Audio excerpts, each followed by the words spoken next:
Thanks for tuning in to this episode of Canary Cry News Talk. The world is getting crazier. People are acting more and more insane.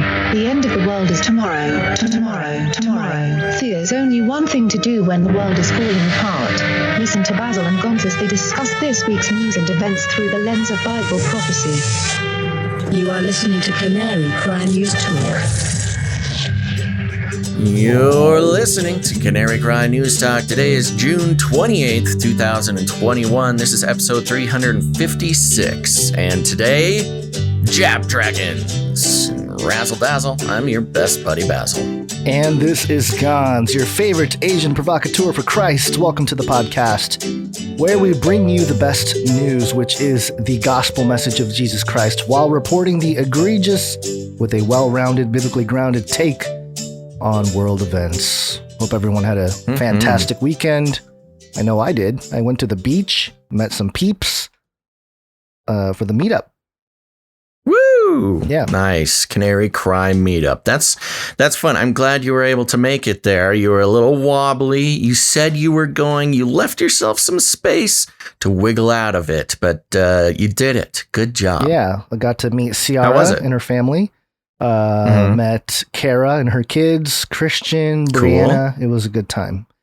Wonderful. Yeah. How was the weather? Was it? Oh, it was sunny, perfect. Hot? It was in the 70s, and just it was a great. This is, I was thinking this is why it's hard to leave California. I know Gavin Newsom is destroying the rest of the state there, but on the edge, right on the edge of the state border, right where the sand meets the ocean. Yeah, it's just wonderful. So yeah, well, that's good. Sounds like a great time. You made it out. These Canary Cry meetups are very important. So if there's one going on near you, make sure to stop by. It's just nice to realize that people exist in the real meat space and not just chat boxes. Yeah, I know. Believe it or not, it's kind of crazy, but all right. Well, right on. And we will have news from Ciara about when and where her next meetup will be. And of course, Kim W is working on that one up in Oregon-Washington border. We'll talk all about that later. Yeah, I don't know. I don't have anything that exciting to talk about. Great. Except for yesterday, my voice was a little shaky, so I'm kind of like hoping that I can make it through the show, and hopefully that new deadly Delta variant. Yeah, I was gonna say rear its ugly head. I also have a slight sore throat, and so maybe both of us are being delta'd. They've targeted us. Delta spreaders. I saw all the birds on the beach, and I kept thinking, those are the government spy birds spying on me and my family and our Canary Cry family here on the beach. Yes. So I had to get a t-shirt here. I went ahead and ordered a Birds Aren't Real t-shirt. And good. I don't know if I can show you. Kind of hard to show, but it says bird watching goes both ways. And it's got a big bird with some binoculars. Oh, yeah. And birds aren't real. It came with a full little pamphlet here. Drone field guide, basic guide for identifying common bird drone types. You got the pigeon, which is city surveillance. You have the vulture, which is public sanitation. Bluebird retina scanner. Seagull is the coastal surveillance. Hummingbird attack drone. Owl is night surveillance. Goose recreational surveillance. Hawk regional alpha. And sparrow general surveillance. Wow, they are really fleshing out the whole Birds Aren't Real universe. Oh my gosh, it's crazy. It comes with a sticker, and I even have an official membership card.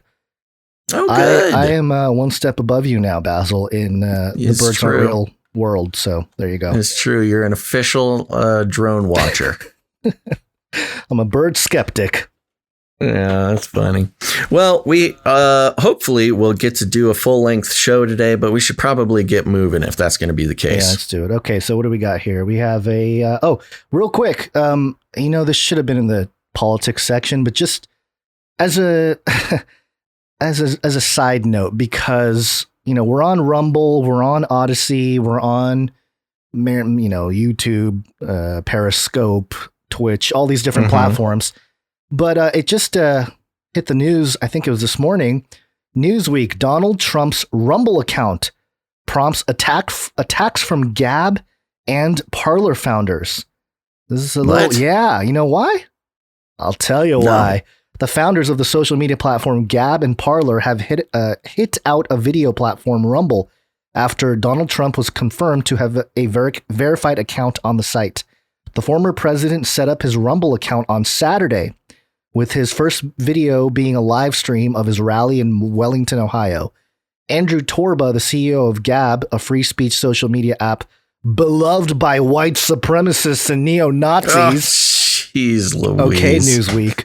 Claimed that the same day Trump set up his account on Rumble, the site updated their terms of service to ban hateful content.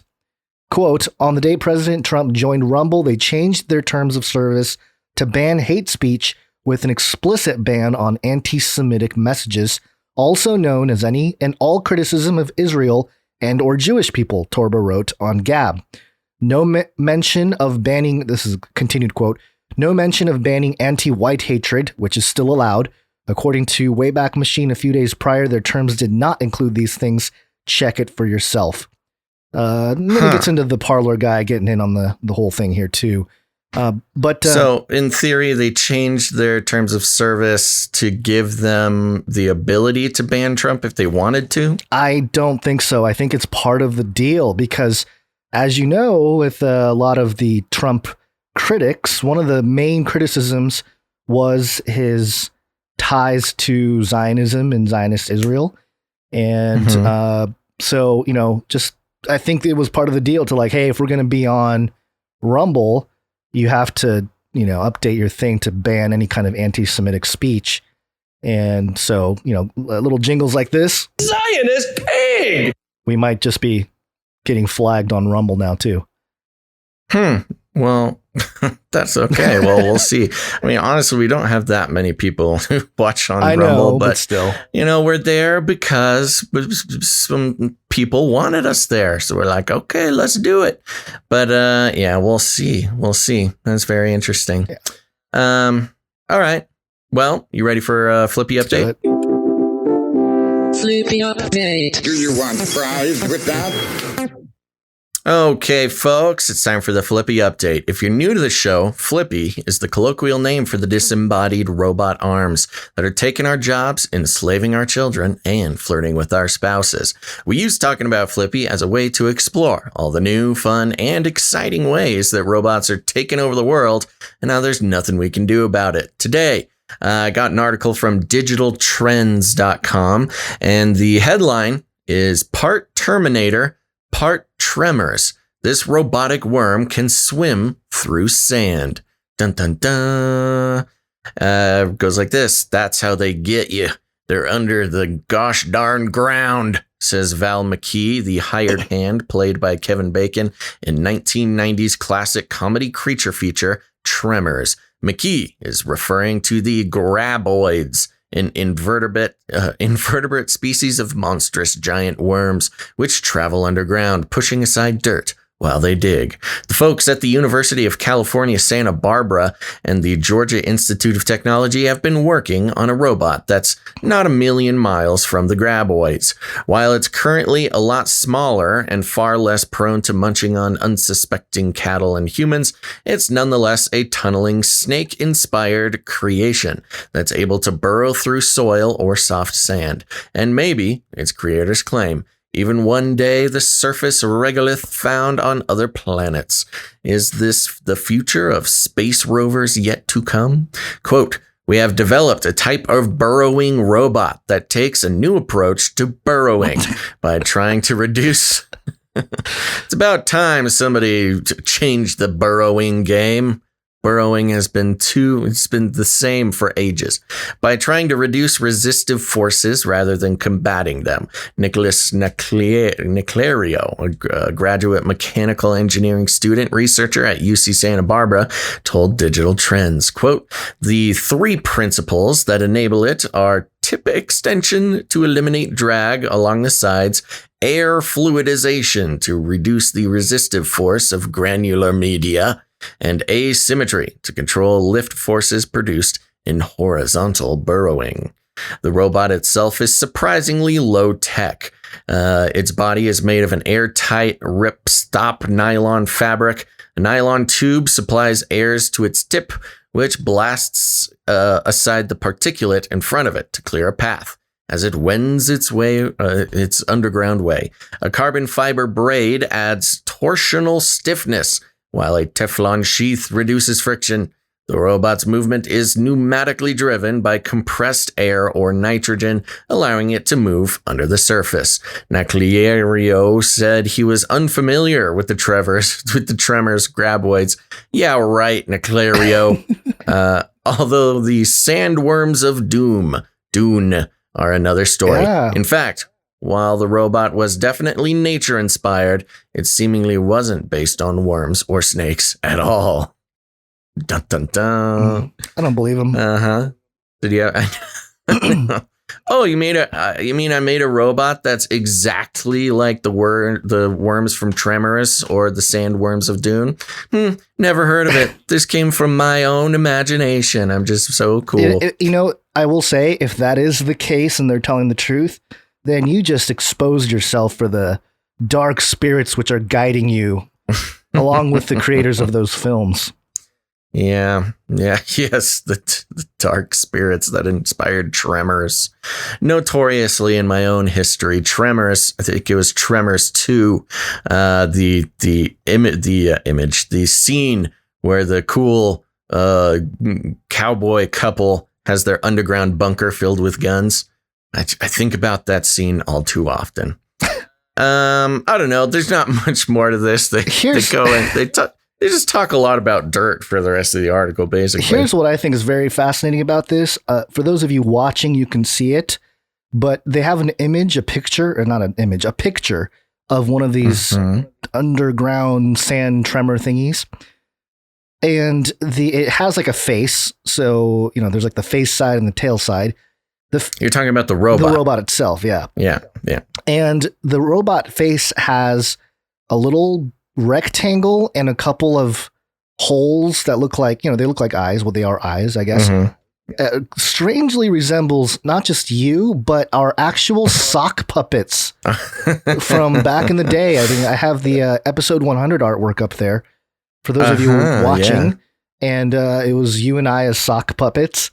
And I don't know, man, if they're not watching those, that great movie, either Dune or, the Tremors movie with Kevin Bacon, they're definitely listening to Canary Cry and just getting inspired by episode 100. You know what? The world wasn't ready for our sock puppet conspiracy theory videos. I still contend that it was a genius idea. A lot more work than we expected it to be. Yeah. It's not easy making an entire video with sock puppets. Yeah. We were taking clips from Canary Cry Radio and putting sock puppets to it. Extra proof. They have a little GIF or GIF, whatever you want to call it, on the Digital Trends article if you scroll down. And the little headline is Burrowing Snake Robots on the Moon. Wormicorns. Robotic wormicorns. Yeah. Oh my gosh. It's not easy being an inspiration to everyone on Earth, Gons, but we got to do what we got to do. But yes, that, the space travel aspect of it being like the main benefit that they're looking for. They're like, we don't need all these rovers with wheels and helicopters on Mars. Who needs it? We're just going to make little worms. It's going to be sweet. We're going to revolutionize the interplanetary drone rover game. And I support them. It's about time we get some wormicorns created by evil scientists crawling around on the moon. So anyways, there you go. That's the Flippy update for today. Wow, that's exciting. Mm-hmm. Yeah. I got to say, I want more. I want more. You'll have to tune in next episode. I want more from these wormicorns, robot wormicorns. All right. Well, last episode, it was a Friday and the UFO stuff dropped. But it was a big letdown. We'll get to that in a couple stories here. But in the meantime, there was a big story that went viral about Dragon Man. Welcome to Chinese News! And this was published on the New York Times. Discovery of Dragon Man skull in China may add species to human family tree. Great. Yeah, isn't that fantastic? And it says here, scientists on Friday announced a massive fossilized skull that is at least 140,000 years old is a new species of ancient human, a finding that can potentially change prevailing views of how and even where our species, Homo sapiens, evolved. The skull belonged to a mature male who had a huge brain, massive brow ridges, deep-set eyes, and a bulbous nose. It had remained hidden in an abandoned well for 85 years after a laborer came across it at a construction site in China. The researchers named the new species Homo longi, or longi, Longi, and gave it a nickname, Dragon Man, for the Dragon River region of northeast China where the skull was discovered. I was kind of disappointed about that. I was like, oh, does it have scales or like some horns or something? No, it's just discovered by the Dragon River, which I guess can have its own thing there. The team said that Homo longi and not the Neanderthal was the extinct human species mostly closely related to our own. If confirmed, that would change how scientists envision the origin of Homo sapiens, which has been built up over the years from fossil discoveries and the analysis of ancient DNA. But a number of experts disputed this conclusion, published in 3 papers that provided the first detailed look at the fossil. Nevertheless, many still thought that the find could help scientists reconstruct the family tree and how modern humans emerged. All the experts who reviewed the data and the studies said it was a magnificent fossil. Quote, "It's a beautiful thing," said John Hawks, a paleoanthropologist at the University of Wisconsin-Madison. Quote, "It's very rare to find a fossil like this with a face in good condition. You dream of finding this stuff." In 1933, there it a is. laborer working at a bridge construction site in the city of Harbin discovered the peculiar skull. It's likely that the man, whose name has been withheld by his family, recognized that he had found a scientifically important specimen. Just 4 years earlier, researchers had found another human-like skull, nicknamed Peking Man, near Beijing. It appeared to link the people of Asia to their evolutionary forerunners, which is always interesting to me. Like the people in the past couldn't travel, you know? They developed from the goo into their species and then just stayed there until they were dead, and then we discovered them. Right. I don't know. Yeah, while simultaneously supporting theories that, you know, the North Americans crossed a land bridge from Russia and traveled thousands of miles to populate the new continent. Right. Yeah. Rather than hand over the new skull to the Japanese authorities who occupied northeast China at the time, the laborer chose to hide it. He did not mention the skull to anyone for decades. In an account of the fossil's discovery, the authors of the new paper speculated that he was ashamed of having worked for the Japanese. Shortly before his death in 2018, the laborer told his family about the fossil. They went to the well and found it. The family donated it to the Geoscience Museum of Hebei Geo University, where scientists immediately could see that it had been exquisitely well preserved. In the paper published Friday, the researchers argue that Homo longi appears to have been an adult of great size. His cheeks were flat and his mouth broad. The lower jaw is missing, but the researchers infer from the Dragon Man's upper jaw and other fossil human skulls that he likely lacked a chin. Okay. He doesn't have a lower jaw, which means he doesn't have a chin. I don't know. I'm just making fun. They say that his brain was about 7% larger than the average brain of a living human. That right there, that sentence itself is kind of hilarious. It's 7% larger than the average human, which means that there are humans today who have the exact same size brain as this guy. I mean, I don't know. It's not that impressive. Come on now. The researchers argue that Dragon Man's combination of anatomical features are found in no previously named species of hominin, the lineage of bipedal apes that diverged from other African apes. They later evolved into larger brain species that set the stage for Homo sapiens to expand across the entire globe, according to the mythology of science. Quote, "It's distinctive enough to be a different species," said Christopher Stringer, a paleoanthropologist at the Natural History Museum in London and co-author of 2 of the 3 Dragon Man papers. The scientists analyzed the chemical composition of the fossil and determined it was at least 146,000 years old, but no older than 309,000 years old. That's a big range. So specific. Today, the planet is home to just one species of hominin, Homo sapiens. But Dragon Man existed at a time when a number of drastically different kinds of hominins coexisted, including Homo erectus, a tall human with a brain 2/3 the size of our own, as well as tiny hominins, including Homo naledi in South Africa, Homo floresiensis in Indonesia, and Homo luzonensis in the Philippines. The oldest Homo sapien fossils also date to this time, Neanderthals, which shared our large brain and sophisticated tool-making, ranging from Europe to Central Asia during the period when Dragon Man may have lived. In recent years, studies of fossil DNA have also revealed yet another human-like lineage in this period, the Denisovans. The DNA came largely... Do they get back to the Dragon Man? Yes, they do. In this article? Yes. Okay. The DNA came largely from isolated teeth. The most promising fossil yet found that could be evidence of Denisovans came from the cave in Tibet. I think we covered that story. This molecular evidence combined with fossil evidence suggests that the common ancestors of Homo sapiens, Neanderthals, and Denisovans lived 600,000 years ago. Our lineage split off on its own, and then 400,000 years ago, Neanderthals and Denisovans diverged. In other words, Neanderthals and Denisovans were our closest extinct relatives. They even interbred with the ancestors of modern humans, and we carry bits of their DNA today. But many puzzles still endure from this stage of human history, especially in East Asia.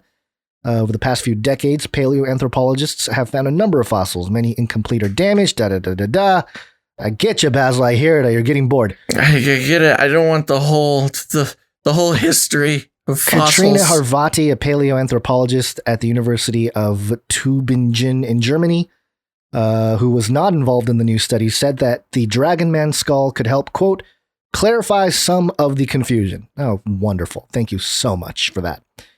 Okay, let me get to the bottom here where the end of the article. Even if Dragon Man is a Denisovan, there would be more puzzles to solve. The DNA of Denisovans clearly shows that their closest cousins were Neanderthals. The new study, based instead on fossil anatomy, indicates instead that Homo longi and Homo sapiens are more closely related to each other than to Neanderthals. I think this is interesting. It's the missing link. Well, I think this is interesting because they're admitting here that the entire basis of, it's a third species, is not on any kind of DNA test or genetic test. It's based on anatomy, which, if anybody knows the history of eugenics in the last 100 years or a little more, a lot of eugenics was based on, like, let me measure the skull. See how this Asian skull is smaller than the white man? This is because he is less evolved, that kind of thing. Right. So yeah. I don't think that this is a great way to assess what they actually found is. Quote, I think that the genetic data in this case is more reliable than the morphological data, said Bence Viola, a paleoanthropologist at the University of Toronto who was not involved in the new study. Quote, you just add some random person who's not involved. Quote, obviously something doesn't match, Dr. Stringer acknowledged. Quote, the important thing is the recognition of a third human lineage in East Asia with its own distinctive combination of features. See, it's all based on features. Mm-hmm. One way to solve the mystery of Dragon Man would be to get DNA from his remarkable skull.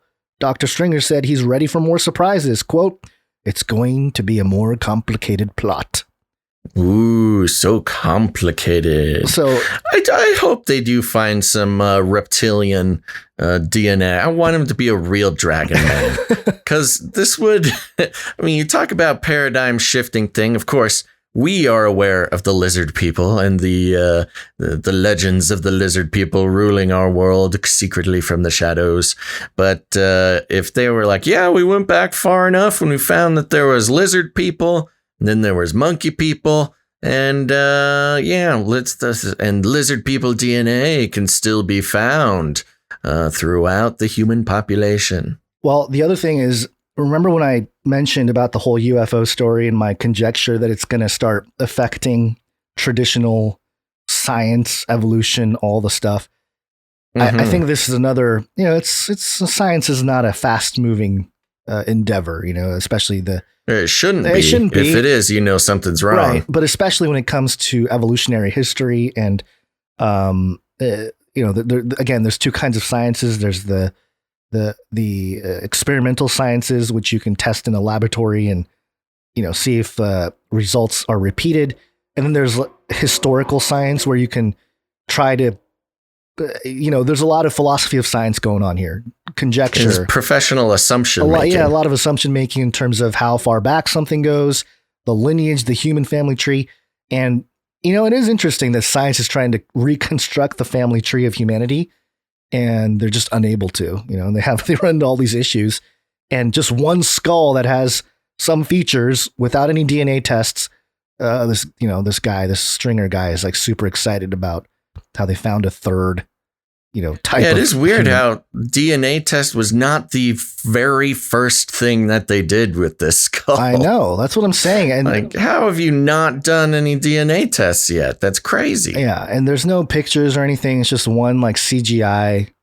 Yeah, so everybody was sort of complaining about the photo there at the top, saying how it looks fake. That is a scan of the skull. That's not the actual literal skull, which is interesting because now let's see here. Do they have the actual picture of the skull anywhere? That lineup, is that the... No, I don't think so. That's no, I don't think so either. Peking Man, Maba, Janushan, Dali, and Harbinger. Yeah, and then they have kind of a fake. Another CGI of what the individual would have looked like. Pixar, it didn't happen. Science. Show me the skull. Show me the skull. You sound like it didn't have like horns or something on it. Well, not that we know of. May have fallen off in the fight. Yeah. Anyway, well, I'm surprised you haven't drawn the conclusion of Nephilim quite yet. We've made it this far. And giant Nephilim man has not come up as a topic. Yeah, well, there's other Nephilim things to go over in today's episode. But yeah, I don't know. I think if we're looking at it from the biblical worldview, this could be some kind of either pre-Adamic race or some kind of race of beings that existed prior to the flood, if anything. And that wouldn't be surprising since the Watchers mixed their genetics. Or their seed, if you will, with human women, and so to have different kinds of humanoid species way back when shouldn't be too much of a surprise. Yeah, not really that much of a stretch. Yeah, but of course, it doesn't fit the evolutionary human tree, so whatever. I was disappointed overall. Just in general, I was disappointed, and I thought it was propagandaistic to be like, hey, the day the UFO stuff is dropping, because that news isn't that exciting. Dragon Man, China, Dragon Man, the skull. Which yeah, what was the story we covered? I think it was a week or two ago about how all of the evolutionary scientists finally got together and they're like, oh, we really don't know what we're doing. We're just kind of making this up as we go. Yeah, it was a few weeks ago. This whole industry is very problematic. The whole there's just a lot of conjecture, uniformitarianism. If you break down how, again, the historical sciences, how people come up with timelines or anything really, it's it's built on a whole lot of assumptions, and that's why I was appalled when they buried this information about the DNA thing at the very end of the article. And they admitted that this is all based on anatomy, exactly how they used to do to humans in the last couple centuries with eugenics. You're not fit because you have a certain type of face structure or whatever it is. I mean, Yeah. that's the morphological data. It's not really Okay. reliable. I am appalled that they even made this a thing, but maybe Dr. Stringer is bought out by the Chinese and gotta hide the true Wow, story. just jumping right into the Chinese Hey, you know, propaganda. if the scientists are gonna speculate on information built on conjecture, I can do the same, and I shouldn't be punished. But of course, that doesn't. There's a double standard here. And we all know you won't be punished, Gons. Yeah, right. Because that would be Asian hate. Yeah, They can't do that. Yeah. There was a couple All more Chinese news stories that didn't make the cut today. One of them had to do with red tourism. China's centennials coming up on July 1st. And so they have these like huge propaganda things where it reminded me of if you go to a museum, like an American museum, you have all the displays of, you know, the colonial times and everything else, but it was for red China. And then another story about China releasing footage of Zhurong, their Mars rover, taking a selfie. So Yeah. I saw some GIFs. Somebody was spreading some GIFs around the Chinese rover, Yep. taking pictures. All right. Well, speaking of lizard people, Gons, I got a little, Sorry, you got a what? just a story.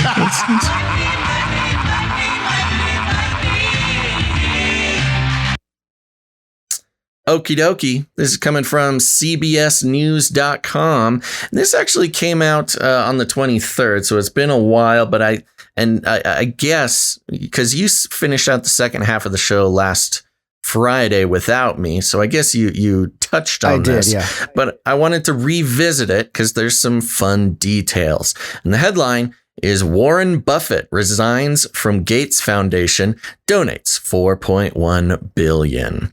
And it reads like this. Warren Buffett said he is stepping down from his role with the Bill and Melinda Gates Foundation, noting in a statement that he has been an inactive trustee of the organization. His decision to step down comes at uncertain times for the foundation as the Gates last month announced. That is weird. The Gates last month announced. Oh, yeah. Yeah, like the Gates Forget family. somebody's name. Yeah, sorry. Foundation, as the Gates last month announced they are divorcing after 27 years of marriage. Quote, for years, I've been a trustee, an inactive trustee at that, of only one recipient of my funds, the Bill and Melinda Gates Foundation, BMG. Buffett wrote in the statement, quote, I am now resigning from that post, just as I have done at all corporate boards other than Berkshire's, or Berkshire Hathaway, the company which Buffett helms. The 90-year-old, he's 90 years old, the 90-year-old billionaire on Wednesday also said he has given away $4.1 billion's worth of Berkshire Hathaway shares as part of his goal to donate 99% of his fortune. With the most recent donation, Buffett said he is halfway there, and he shared his thoughts on wealth and philanthropy in the statement. Quote, over many decades, I have accumulated an almost incomprehensible sum simply by doing what I love to do, Buffett wrote. Gons, if only it were that easy, you know, just do what you love to do and you can accumulate an incomprehensible sum. I assure you, if what you love to do is podcasting, the sum is very comprehensible. It's not going to blow anybody's mind. But let's continue. Quote, compound interest, a long runway, wonderful associates in our incredible country have simply worked their magic. Society has a use for my money. I don't. Buffett said he is donating the $4.1 billion in shares to 5 foundations, though the lion's share went to the Bill and Melinda Gates Foundation. The BMG received more than $3.2 billion, bringing his total giving to the foundation to nearly $33 billion.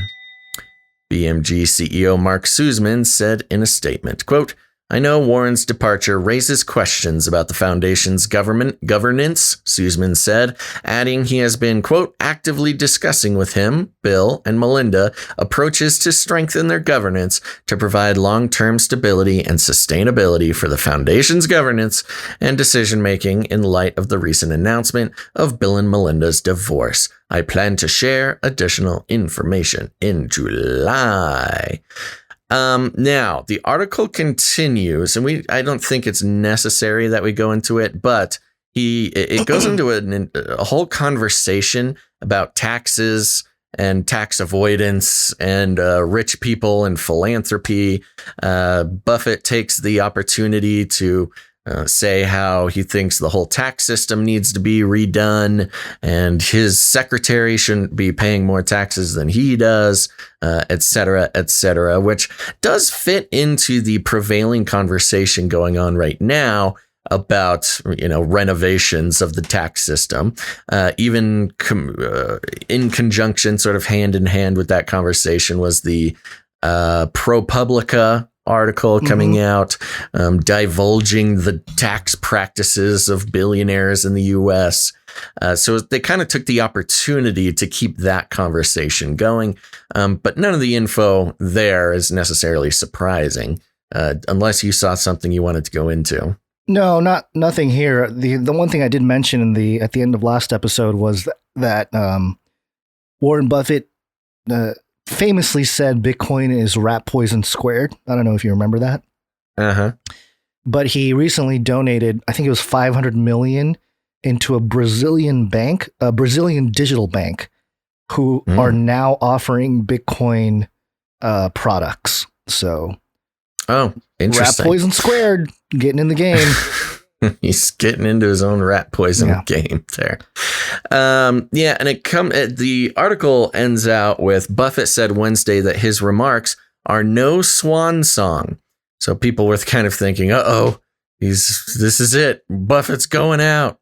But it was not. It was no swan song, he says. But he added that while he still loves his job, I'm clearly playing in a game that for me has moved past the fourth quarter and into overtime, which is kind of nice. In this world of pretty old people still vying for power and trying to gain wealth and power through suspicious means, I don't know, i.e. the president of the United States and his BlackRock cronies. It's kind of refreshing. Look, I'm not saying Buffett's not a lizard person, but it's kind of refreshing for one of these old guys to be like, oh, you know what? I'm finished. I won. I have all the money anybody could possibly even imagine. And I'm just going to take it easy. He finally is taking the Basil advice for rich men and women. Just go to the beach. You don't need to hurt anybody else. It's crazy. Warren Buffett seems like his faculties are still there, while his surprisingly lucid for a 90-year-old man. While his 20-year younger President Biden is, his advice is not so clear here. Pay them more. Yeah. We need to get some of this Buffett money, man. What's going on here? Yeah, right. Come on.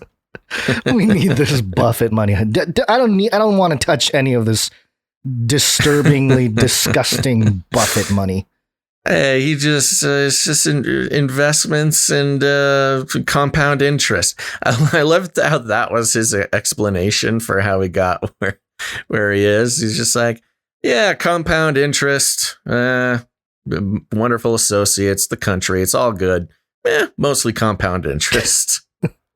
When you've got $100 billion or more, the compound interest does adds up pretty quick. Yeah. You get 1% on your 100 billion. That's pretty good. It's $1 billion. And there you go. He's stepping down from the Bill and Melinda Gates Foundation, which obviously, as we've been tracking, has been seeing some hard times, not just because of their divorce, but sort of the wobbly nature that has created around the Bill and Melinda Gates Foundation, not to mention involvement in sort of unethical experimentation on Africans and et cetera, et cetera.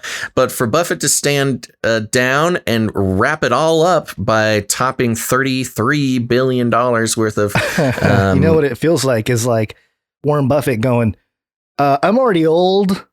Please don't kill me yet. Let me go on my own terms. I gave 33 billion. The ship is sinking. The BMG thing is sinking, and I actually talked about that a little bit too. It's like a no hard feelings. Sure, 33 billion. Yeah, I talked a little bit about that too in the last episode about careful what you wish for in terms of a teardown of the old system, because what they're trying to replace it with is part of the New World Order, Build Back Better. Stakeholder capitalism, baby. Yeah. So, all right. Moving on here, we have just a real quick update from the cyber pandemic. The COVID-19 crisis would be seen as a small disturbance in comparison to a major cyber pandemic. Nephilim update. Wow. Early Nephilim update. Oh, yeah. This is great. I think we've been one of the only podcasts or shows out there that have been on. It's because of the Nephilim update that we've been on top of this, this ransomware thing. But I'm seeing it more and more, and I feel like it could be a setup for the big, big hack. So we'll see. This is entrepreneur.com. Nephilim, the hacker group that threatens the wealthiest. Ooh. Yeah. And it says here, the term ransomware refers to cyber attacks that infect a computer or a network to extract the information it contains and require a payment for it to be returned, usually in cryptocurrency. As the digital world has grown, so has the crime that occurs in it. There are several groups that organize cyber attacks. Among them is Nephilim. This group uses methods that have been perfected by Persistent Attacks, APT, and tools like Cobalt Strike and Process Hacker to achieve their goal. Nephilim, which is interesting because the first time they say Nephilim, they spell it Nephilim, which is kind of the English version of it. The second time they spell it Nephilim.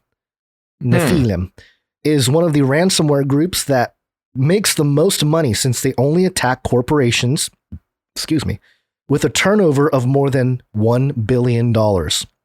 They apply double extortion, in which not only is the data stolen, but they threaten to disseminate it if they refuse to make the payment. According to a report by Trend Micro, the location of their victims is usually in America, although attacks have also been recorded on other continents. The data they have found show that there has been a substantial and stable growth in the information disseminated by the group. The main reason they share the collected information is believed to be so that their next victims will take their threats seriously. And that's it. That's the article. That's what I'm saying. There's not much information on it, but they're slowly starting to mention it more and more in the news cycle. And this was really obscure. I think it was about 6 to 8 months ago when we first had a Nephilim update that included this Nephilim hacker group and ransomware stuff. So just, we're talking about a cyber pandemic, and one of the integral groups out there is called Nephilim. Creepy. Yeah, it is interesting, and there's not much known about this Nephilim group, right? Everything we know we've put on the show, which is not a lot. Yeah. But if, of course, Nephilim, it's and that's one of the strange things about our show and paying attention to these things, not just our show, but sort of the fringy worldview that we come from that includes things like the Nephilim already, and a laser focus on the cyber pandemic, Klaus Schwab, et cetera, et cetera.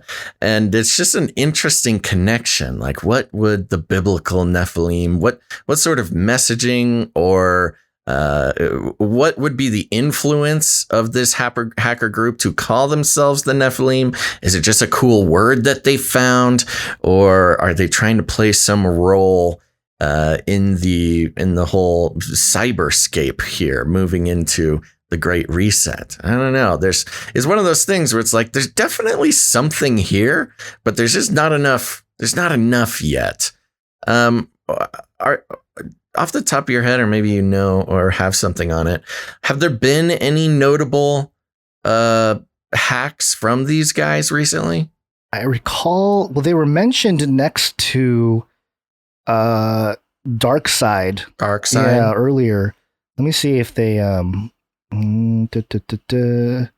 wow, this is the exact same story from ZDNet. Nephilim ransomware. Wow, they spell it very differently in different outlets as well. I don't know that there are any direct. Like they're not particularly noted for any big recent hacks that we are aware of. Now, of course, something could be going on that's just not being reported or publicly known. I mean, even the last one, what story was it a couple episodes ago about, what was it? I don't remember what it was, but basically the hack happened in like January and we were hearing about it in June, so we're not going to necessarily hear about it, and we won't hear about it unless it helps the narrative. Right. Mm-hmm, so it's one of those issues where unless it's big enough to help along with the Great Reset or the Build Back Better or whatever, it may not be mentioned, or at least, a story that goes out publicly. It is interesting, though. There's encryption files are given the .nephilim extension. That's very interesting. That is interesting. Talk about Genesis 6. This is sentinellabs.com. And it says, after infection, encrypted files are given the .nephilim or Nephilim extension. A similarly named ransom note is deposited in directories containing encrypted files. In some cases with Nephilim, the quote, Nephilim-decrypt.txt will only be written to app data local virtual store. Location and name of the locally stored desktop wallpaper varies. In recent Nephilim infections, the alternate desktop image is written to temp with the file name lowercase g god.jpg or JPEG. Whoa. Okay. I don't know, man. I don't know. Maybe they listen to the show. If they're looking for, if there are just like some random hacker group and they're like, hey, who's actually talking about us? That'll be us. We would be the ones talking about them. They might have like a Google alert set for Nephilim update. Oh, man. Hoping somebody is tracking their notorious hacks, and then they just find us. Okay, here. And so it says, here we go. We're talking about you now, Nephilim. Attempting hackers. To negotiate or refusal to pay fall under the category of non-compliance. To date, 2 companies have been published on Nephilim's shaming website, ClearNet and Tor-Based. It's worth noting that it doesn't say which 2. It's worth noting that initially all the companies listed on their site were oil and energy companies. However, between April 23rd and 27th of 2020, the group has added 3 additional victims on the site. One of these is another large oil and gas company, and the other 2 are classified as apparel and fashion and engineering and construction services. Yeah, I don't know. Because the thing with these ransomware attacks, they can get into any system and just sit there and wait. It's kind of a waiting game. Right. So who knows how infiltrated they are into the biggest, databases or whatever. So it's just, I don't know, man. Just one of those things you got to keep an eye out for. Well, we'll keep the Nephilim update, whether it's on these ancient hybrids of angel and man or some hackers. We'll see what they're up to. And maybe they're one and the same. Who knows? Dun, dun, dun. All right. Well, let's check in on some aliens real quick. Where are the aliens? Okay, so we know that the Pentagon Papers came out. I think it was on the same day as last show, Friday. But let's check in with the sun.co.uk, see what they got to say about it. Something is out there. Pentagon UFO report is, quote, complete whitewash, and, quote, proves cover up as it fails to rule out aliens, says conspiracy theorists. That was the headline, by the way. Here's the article. The U.S. government this week admitted they could not explain 144 sightings of flying objects spotted since 2004. In the much anticipated document, officials said that despite not finding any evidence the UFOs filmed by Navy pilots were aliens, that, quote, explanation can't be definitively ruled out. Following the release of the report, alien conspiracy theorists have slammed the U.S. government for allegedly hiding the truth from the public. Haven't they been doing that for decades? What else is new? Oh my gosh. Business as usual, Gons. The Mirror spoke to several people near the Area 51's base in Nevada, where many people believe American authorities are hiding spacecrafts from another planet. Misty Ingram, 40, of the Alien Research Center located near the base, said, quote, they know full well what is out there, but they refuse to tell us the truth. Quote, it's a complete whitewash. They want to feed us information bit by bit to walk us into the water gradually so as not to spark hysteria. Area 51 has been at the center of UFO conspiracy theories for decades, with alien enthusiasts believing the alleged wreckage from the infamous Roswell incident is stored there. On July 8th, 1947, the Roswell Army Airfield in New Mexico distributed a press release claiming they had recovered the remains of a flying disc which had crashed in the desert. Unsurprisingly, the news made headlines across the country, yet the very next day, the U.S. Army backtracked and released a second statement claiming the recovered object was actually a weather balloon. A late relative of Misty, whose family are originally from the UK, worked at the top secret Area 51. Misty claims he once hinted he believed he believed in life outside our planet. Okay. Wow. She said, quote, he would never confirm if asked directly, but said he would have to kill us if he did. Okay. Good that makes joke. more sense. I guess it's like her dad or something, or relative. While the government does not disclose what operations take place at the base, it is believed the military test experimental aircraft there, such as the futuristic-looking stealth bomber, which was developed in the 1970s. They're just kind of talk about alien stuff there. Let's see here. Oh, they mention alien stock, from 2019. They can't stop us all.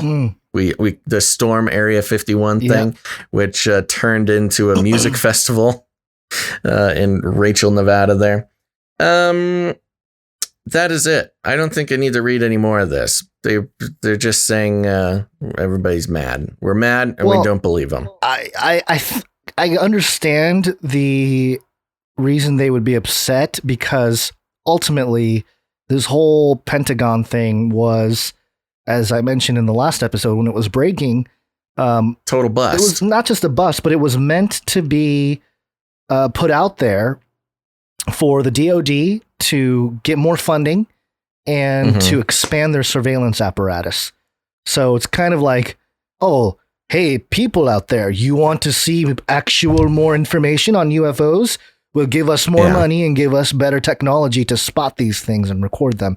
So I can understand. That was the most insulting part about it, really, was, yes, there might be aliens, but we just have to do more research. We'll need all this money from the black budget, and we're not going to tell you what we do with it. After months of hype, I mean, the media hype on this report was incredible, and it came out, it was 9 pages. It wasn't like, it was the shortest report that the government had ever created.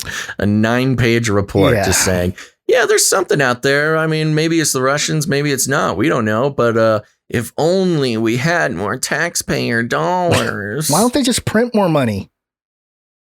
I think maybe that might have been the thing. You hype it up, you get it out there, you make the whole, the whole country just obsess over aliens. Look, and this was not just like news reports. It was not just them saying we're going to do every podcast, especially popular podcast. I mean, you're talking about Joe Rogan. Yeah. You're talking about Russell Brand. You're talking, all these podcast celebrities had multiple UFO-centered episodes over the past few months because they're trying to build up to this big reveal. Yeah. And it gets revealed as 9 pages and is absolutely nothing we haven't heard before. The only, actually... what is the word I'm looking for? I don't know. The only Silver sort lining? of silver lining is that technically, yes, the government admitted that it could be from out of this world, which they haven't technically put on record before. So that's what this report did do, was take one step to the government saying, yes, it could be extraterrestrial or something. But other than that, it just got everybody hyped up for no reason. But I don't know, man. Who knows? Wasn't there supposed to be something in late July as well? I don't know, but they asked Biden about the DOD asked Biden about more money. Oh, I can't wait to hear this. And Biden said, Need time. needs time. Yes, need time. Always need more time. Biden, you don't have that much time left, man. Give me I a don't know. break. All right. Well, there you go. People are upset about the Pentagon UFO report. Yeah, and there was an RT op-ed that I want to read for everybody here, and falls under aliens, but it's a good lead-in into the whole Waksheen segment of the episode here. This was published on RT.com. From the pandemic to aliens, the evolutionary narrative towards global order. Written by Dr. Matthew Mavick, a Malaysian expert on risk foresight and governance. So let's see what he says here. The reaction to COVID has shown that the unity through crisis model of the global ruling class has backfired. As talk of UFOs intensifies, are they now hoping that mankind can be unified by an extraterrestrial threat? When enforced narratives fail, abrupt U-turns are inevitable. The Global Ministry of Truth is now openly promoting the Wuhan Lab Leak theory when not savaging the darlings of yesteryear's coronapocalypse.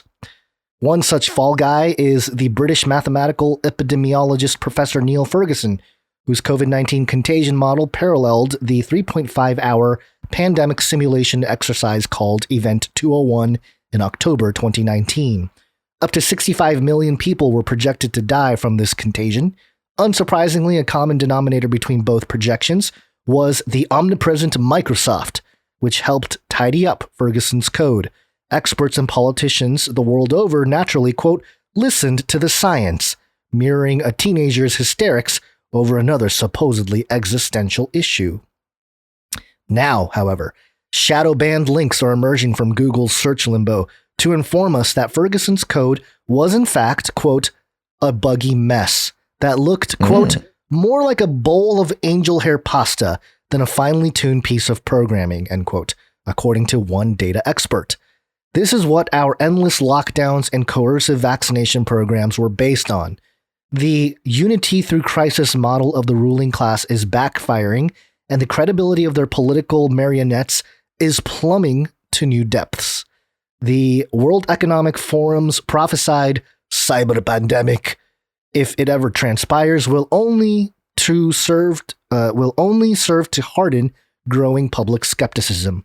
Besides, such an event will only prove that the building blocks of the World Economic Forum's Great Reset were in fact built on the Pastafarian codes of big tech. Blaming Russian or Chinese boogeymen may not work anymore. This just reference Pastafarianism? Oh, yeah. Weird. Okay. Well, he's talking about the bowl of angel hair pasta. Okay. Buggy mess of a code. Yeah. Well, that's interesting because Pastafarianism is isn't that the name for the satirical religion of the flying spaghetti monster? I think that, yes. I think it's referencing both as like a Basically a pie in the sky type of Got it. nonsense. Okay. It is not just our cyber systems that are wobbling on dodgy foundations. Our entire global systems are primed for a mighty fall. Instead of unity, manifold planetary crisis are leading to social fissures of an unprecedented proportion. Mankind can no longer be unified through internally generated crises. The Great Reset project needs to be salvaged by something more exogenous, perhaps something extraterrestrial? Coincidentally, the mainstream narrative is veering in that direction. Many years ago, the author had gamed out 2 interlinked scenarios that can engender global order in an elitist-induced chaos. We will now delve into that bizarro world. The build-up to the unclassified Pentagon report on unidentified aerial phenomenon, UAP, the new euphemism for extraterrestrials, ETs, and unidentified flying objects, UFOs, was preceded by a confusing raft of mainstream admissions over their existence. During a late-night show in May, former President Barack Obama quipped that when it comes to aliens, there are some things I just can't tell you on air, before confirming that there were indeed sightings of physics-defying objects in the sky. The admission was straddled by more bizarre claims, according to Luis Elizondo, former director of the U.S. military's Advanced Aerospace Threat Identification Program. Extraterrestrials are fascinated by Earthling nuclear technologies, in spite of the Chernobyl, Fukushima, and 3 Mile Island disasters. Now, hold that thought for a second. Is it logical for aliens to waste galactic time, travel, and resources to probe the secrets of our primitive nuclear capabilities? We do not even have a prototype for a nuclear-powered mission to Mars, much less the ability to resolve obstacles associated with fusion and pebble bed reactors. Elizondo estimates that current UFO technologies could be, quote, anywhere between 50 to 1,000 years ahead of us. In technological terms, that is a widely guesstimate timeline that spans aeons between the supersonic and Star Trek epochs. Besides, they seemed light years ahead of us when the first UFO sightings were documented nearly a century ago. This is now mainstream study. While vaccine skeptics are viciously trolled and censored as conspiracy theorists on terra firma, no such constraints are placed on cartoonish claims that a galactic federation of extraterrestrials are working overtime for the ultimate good of mankind. General Haim Eshed, a former head of Israel's military space division, even claimed that the US and Israeli governments have been roped in for their interstellar project. According to the general, the aliens have, quote, signed a contract with us to experiment here, end quote. But Earthlings should not be worried, as ETs are merely looking to enlist them as, quote, helpers in the quest to, quote, understand the universe. And all these things we've covered over the many episodes that we've done. One is hard-pressed to understand how the Israeli government can trust aliens even as it wars with its immediate neighbors. Perhaps Eshed had anticipated this question with the following rationale, quote, they want to make us sane and understanding first.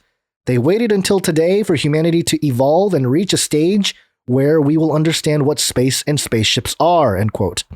If Eshed had been discerning the signs, it would have been clear that, quote, sanity and the, quote, U.S. government no longer gelled in the same sentence.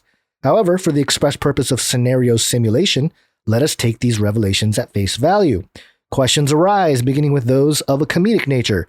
Just which Harvard legal eagle was responsible for drafting this binding contract with aliens when he was not perfecting the finer points of critical race theory and the color-coded taxonomy of mankind? Whoa. Which court will act as the arbiter? Why are ETs seeking the help of a fractured primitive species to, quote, understand the universe if their own technologies are light years ahead?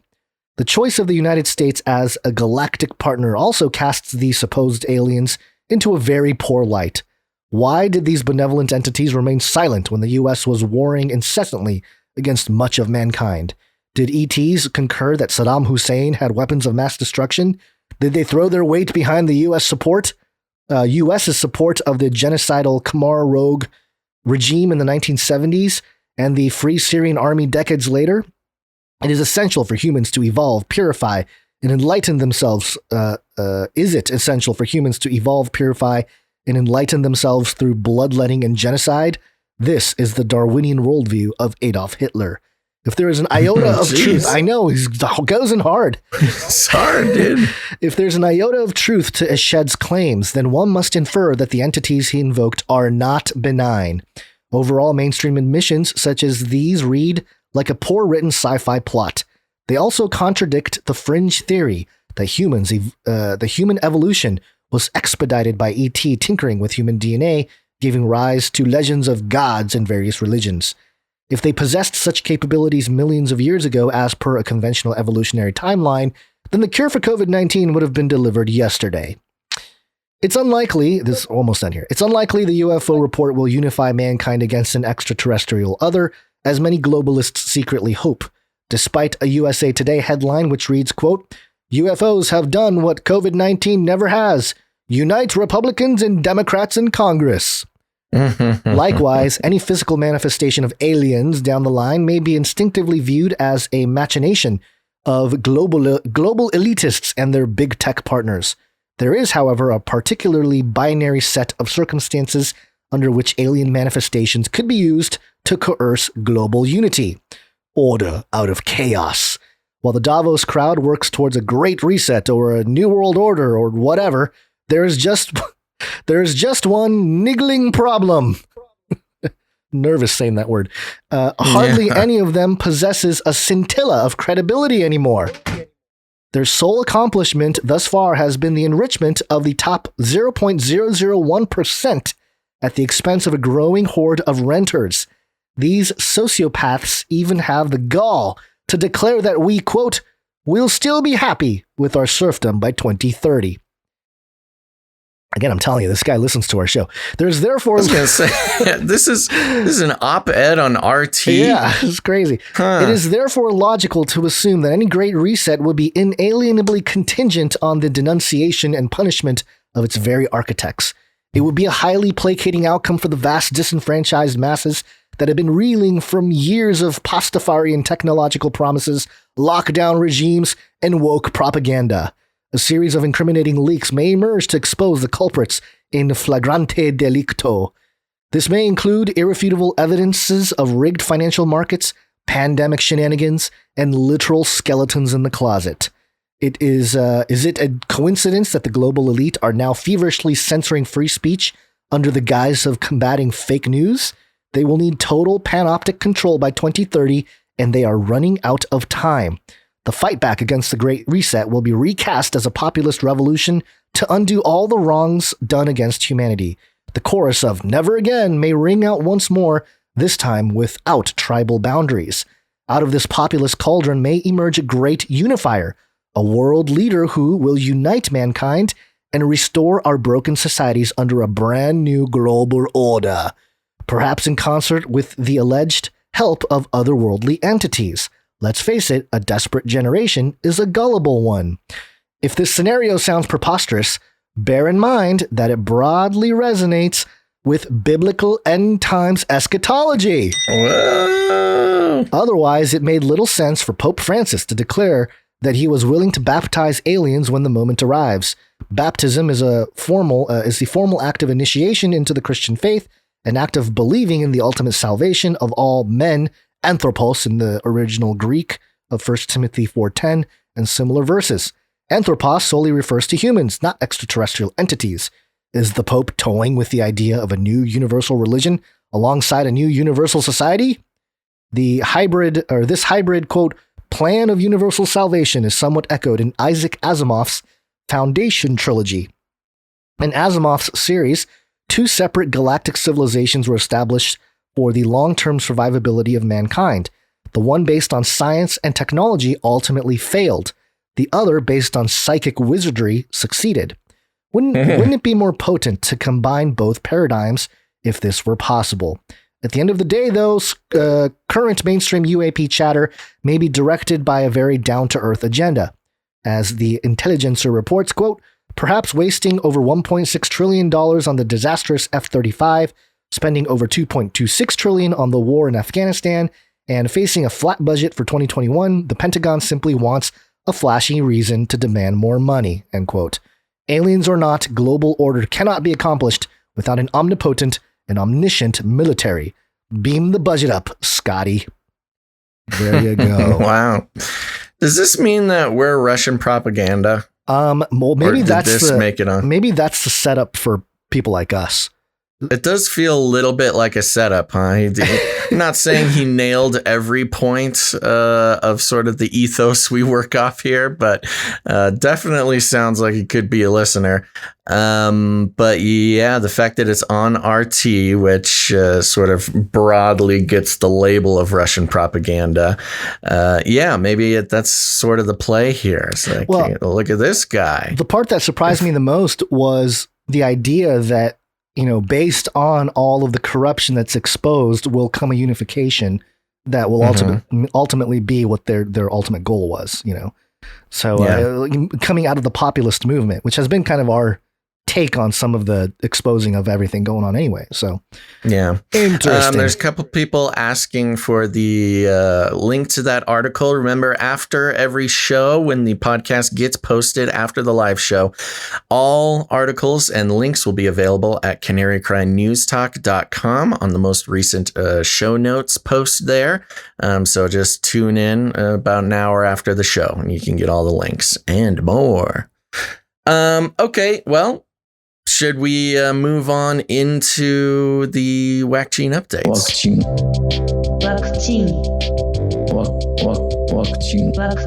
A pandemic special.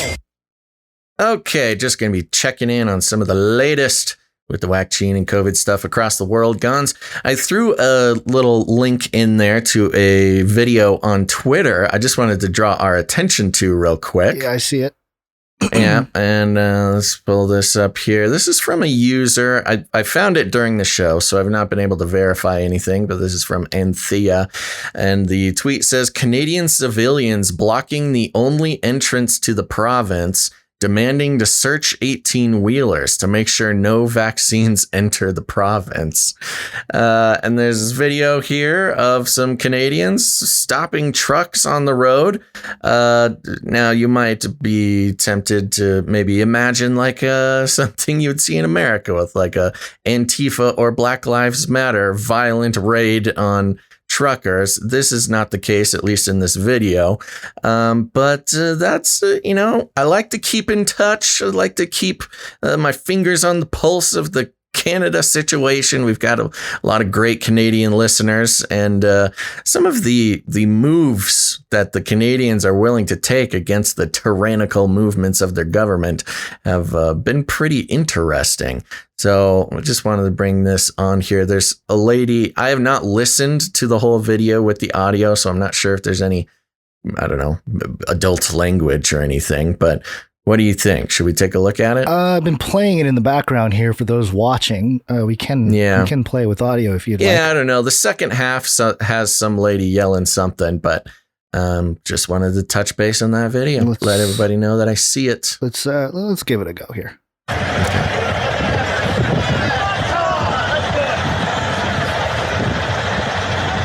Okay, there's a car backed up in front of a big rig.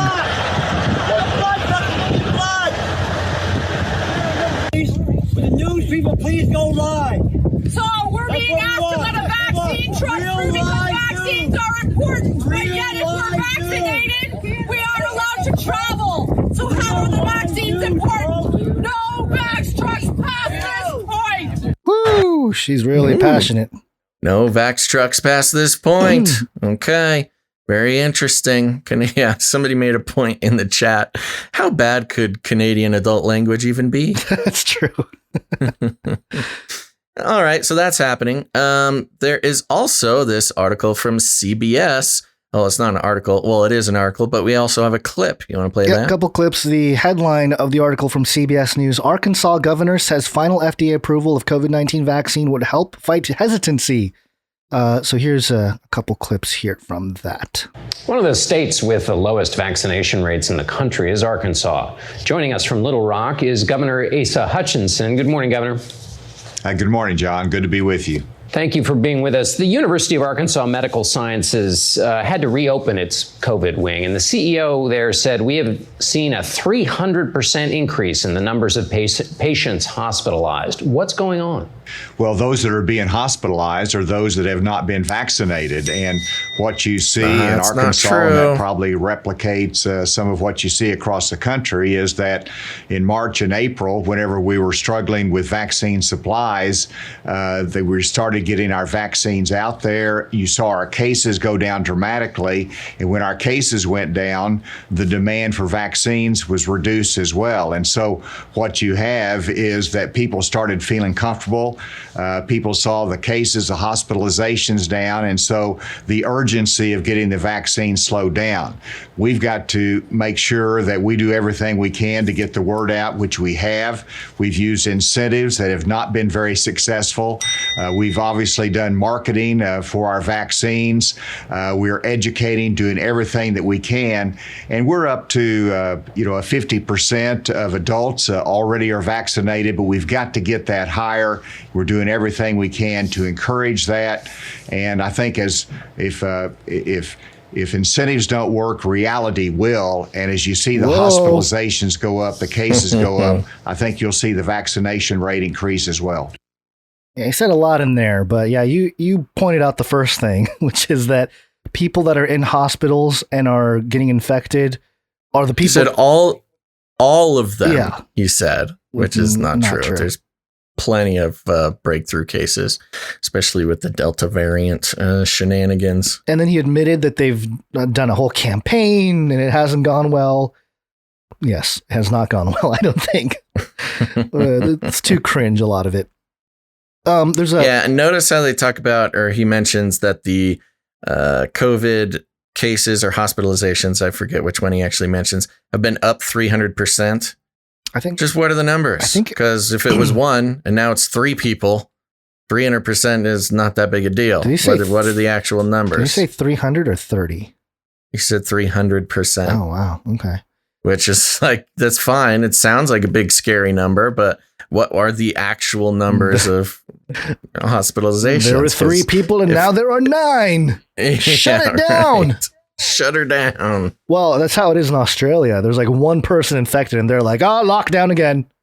Oh yeah, they shut down the whole province because one guy has an infection. It's gnarly. So here's the other clip here. This is where he talks about this one's probably more egregious because of what he says will help more people get the jab. There is vaccine hesitancy. Part of it is we'll just delay it, but the part that you're most concerned about are those that don't believe in the efficacy of it. They believe that in the conspiracy theories. Part of it is just the nature of humans that unless they are absolutely convinced, there is that vaccine hesitancy.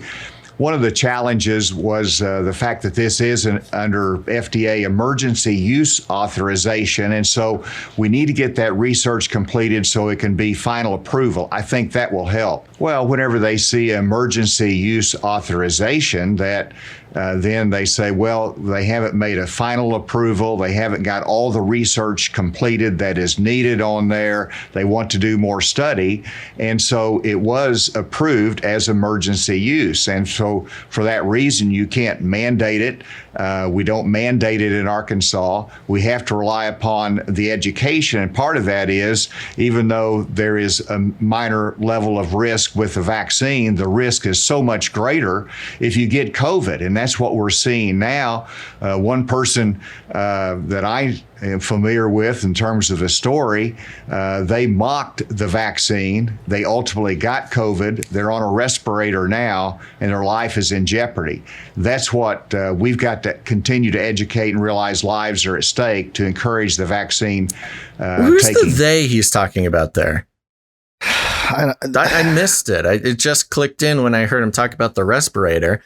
But is that a hypothetical person he is making up, or was he referencing an actual I think he case? He was referencing someone he knew. So it could be made up. He didn't mention any names. Yeah, that sounds like a made up thing. Yeah, we're propaganda. I mean, not that it's impossible, but it's just kind of like, okay. I love the description of like these crazy anti-vaxxers. They want research to be completed. Can you believe it? They want the science to be done, and they want research. These crazy hesitancers. Well, it's funny because I think while he's talking, I think he realized that, oh, wait, this is making it sound like the people that have gotten it, it's not really good on them because they were experimented on. And also we didn't have all the information before we rolled it out. Yeah. So it was interesting because he started kind of rambling. He's kind of rambling, say a lot of things so that the main thing gets kind of lost in the mix. Let me tell you the story about a guy I know. Like, it's just, I don't know. The whole thing is disgusting. But this is a Republican in Arkansas there. So. Yeah, well, yeah. I mean, that's the thing. They've worked very hard to make the vaccine issue not political. Obviously, in the first months of the vaccine, it was highly politicized, especially from the media. You know, they loved talking about all these Republicans not getting vaccinated. And all that did was strengthen the position of people not getting vaccinated. And we tracked this as it was happening as well, especially with the language change from anti-vax to vaccine hesitant and the softening of how to talk about the vaccine hesitant. They even went specifically into conversations over and over, not in one report. The mainstream narrative went from, we don't need to be mean to the vaccine hesitant. You know, there's lots of reasons to be vaccine hesitant, and that's okay. But we need to give them better information. Yeah, they keep talking all the while admitting that this science is not complete. I mean, here's the thing. When the trials are complete in 2022 or 23, whenever they're actually going to be done, when they can give it full approval, there will be a contingent of people who will be satisfied once the trials are completely done, who are not satisfied right now. So, I mean, he's not wrong in that case, but it's just hilarious to watch these people talk circles around themselves about how these crazy anti-vaxxers want good science. I know. It was really interesting too, because I didn't clip it, but after this is like a 7-minute interview, and they go through the first 5 minutes is all about the vaccine and the whole thing you just saw there. And then the guy who's interviewing pivots is kind of a similar thing. And apparently one of the major highways into and out of Arkansas is down. And he praised the Senate and everything for coming up with the infrastructure bill. And it was like, oh, really? Like, as a part of the COVID discussion, you're going to talk about the Great Reset, Build Back Better, and praising the current administration for coming up with a bill. Imagine that. Yeah, I know. It's just ridiculous. I didn't include it because it's not worth it. But yeah, just kind of give away his loyalties, I suppose. Mm-hmm. Yeah. Mm-hmm, mm-hmm. Okay. We got to check in with the Wall Street Journal here. Fun. Let me see if I need to hack the paywall. I already did. I got it. So I got it here. Okay. Okay. This is coming from the Wall Street Journal, WSJ.com. The headline: COVID-19 killed 26 Indonesian doctors in June. At least 10 had taken China's Sinovac vaccine. And it reads like this: at least 10 of the 26 doctors in Indonesia who died from COVID-19 this month had received both doses of the vaccine developed by Sinovac Biotech Ltd, a medical association said, raising questions about the Chinese-made shot that is being used in many parts of the developing world. The Indonesian Medical Association's COVID-19 mitigation group is still working to verify the vaccination status of the 16 others. Well, said Dr. Adib Kumaidi, who leads the group. They're still working to verify. So 10 died and they had the Chinese vaccination, but this says they're still verifying the 16 others. So what they're saying is the 10 that they have verified all died and had been vaccinated. They don't know about the others. They just don't know. They haven't verified. Wow, weird. According to the group's latest figures, over a 5-month period, at least 20 doctors who were fully inoculated with Sinovac's vaccine died from COVID-19, accounting for more than a fifth of the total fatalities among doctors during that time span. The toll could rise further in the coming weeks as the country battles a surge of infections and hospitals across the archipelago fill up. Epidemiologists say the deaths need to be properly investigated to determine whether factors such as poor hospital care or chronic underlying illnesses played a major role. They also say more data is needed, including on how many vaccinated doctors overall were infected with COVID-19, which Indonesia's health ministry says it isn't tracking. Yeah, why would you track that? That's crazy. We need more info that we didn't track, but we need info that doesn't exist. Around 90% of Indonesian doctors, roughly 160,000 in all, have been vaccinated with Sinovac's shot, according to the Medical Association. So the vaccinated doctors who died are only a tiny percentage of the total. Remember, you got to remember that. Yeah. Don't worry. Even when a bunch of the doctors die, it's just a little bit of doctors. It's not all the doctors. That some fully vaccinated Indonesian doctors died from COVID-19 isn't necessarily surprising, said Paul Hunter. No kidding. A professor of medicine at the University of East Anglia in the UK. A combination of factors was likely at play, he said, including that the Sinovac vaccine was, quote, probably not as effective as a vaccine as most of the other vaccines that are on the market. Burn. And yeah. China burn. Also, that word probably, Yeah. like he's just spitballing. He doesn't have data. He's just like the Wall Street Journal calls up. I don't know, probably not as effective as the other ones. It's a Chinese vaccine. What do you expect? And Indonesian hospitals don't always have the same machinery and capacity to handle severe cases as hospitals in countries with stronger healthcare systems. Indonesia is relying heavily on the Sinovac vaccine. The shot is approved by the World Health Organization for emergency use, but wide-ranging efficacy levels from different clinical trials and a lack of transparency about the data have led to concerns among some public health experts about the degree of protection it provides, as well as how long the protection lasts.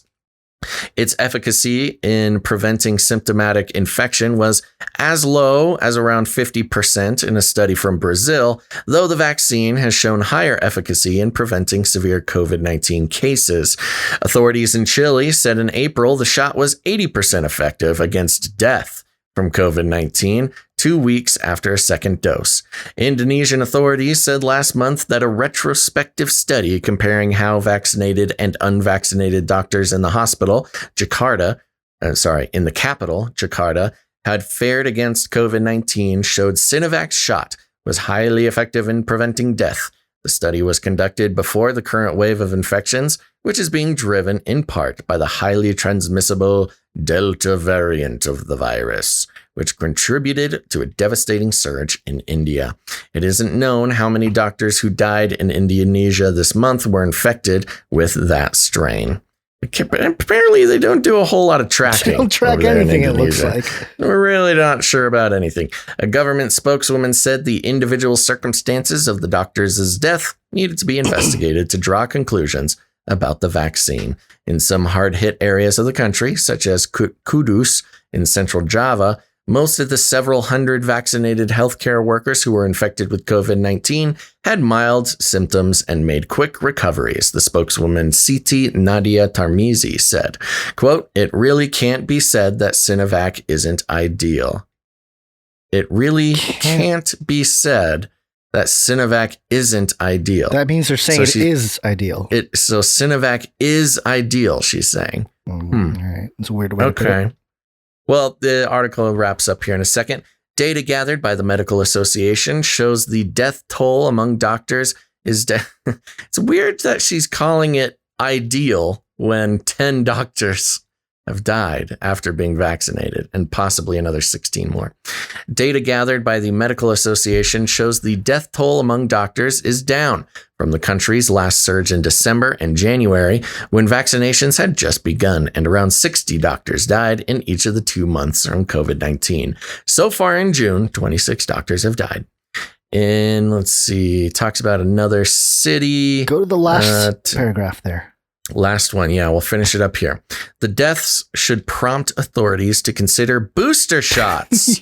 There it is. Hey, they died. Said, well, what do we do? More shots. More shots.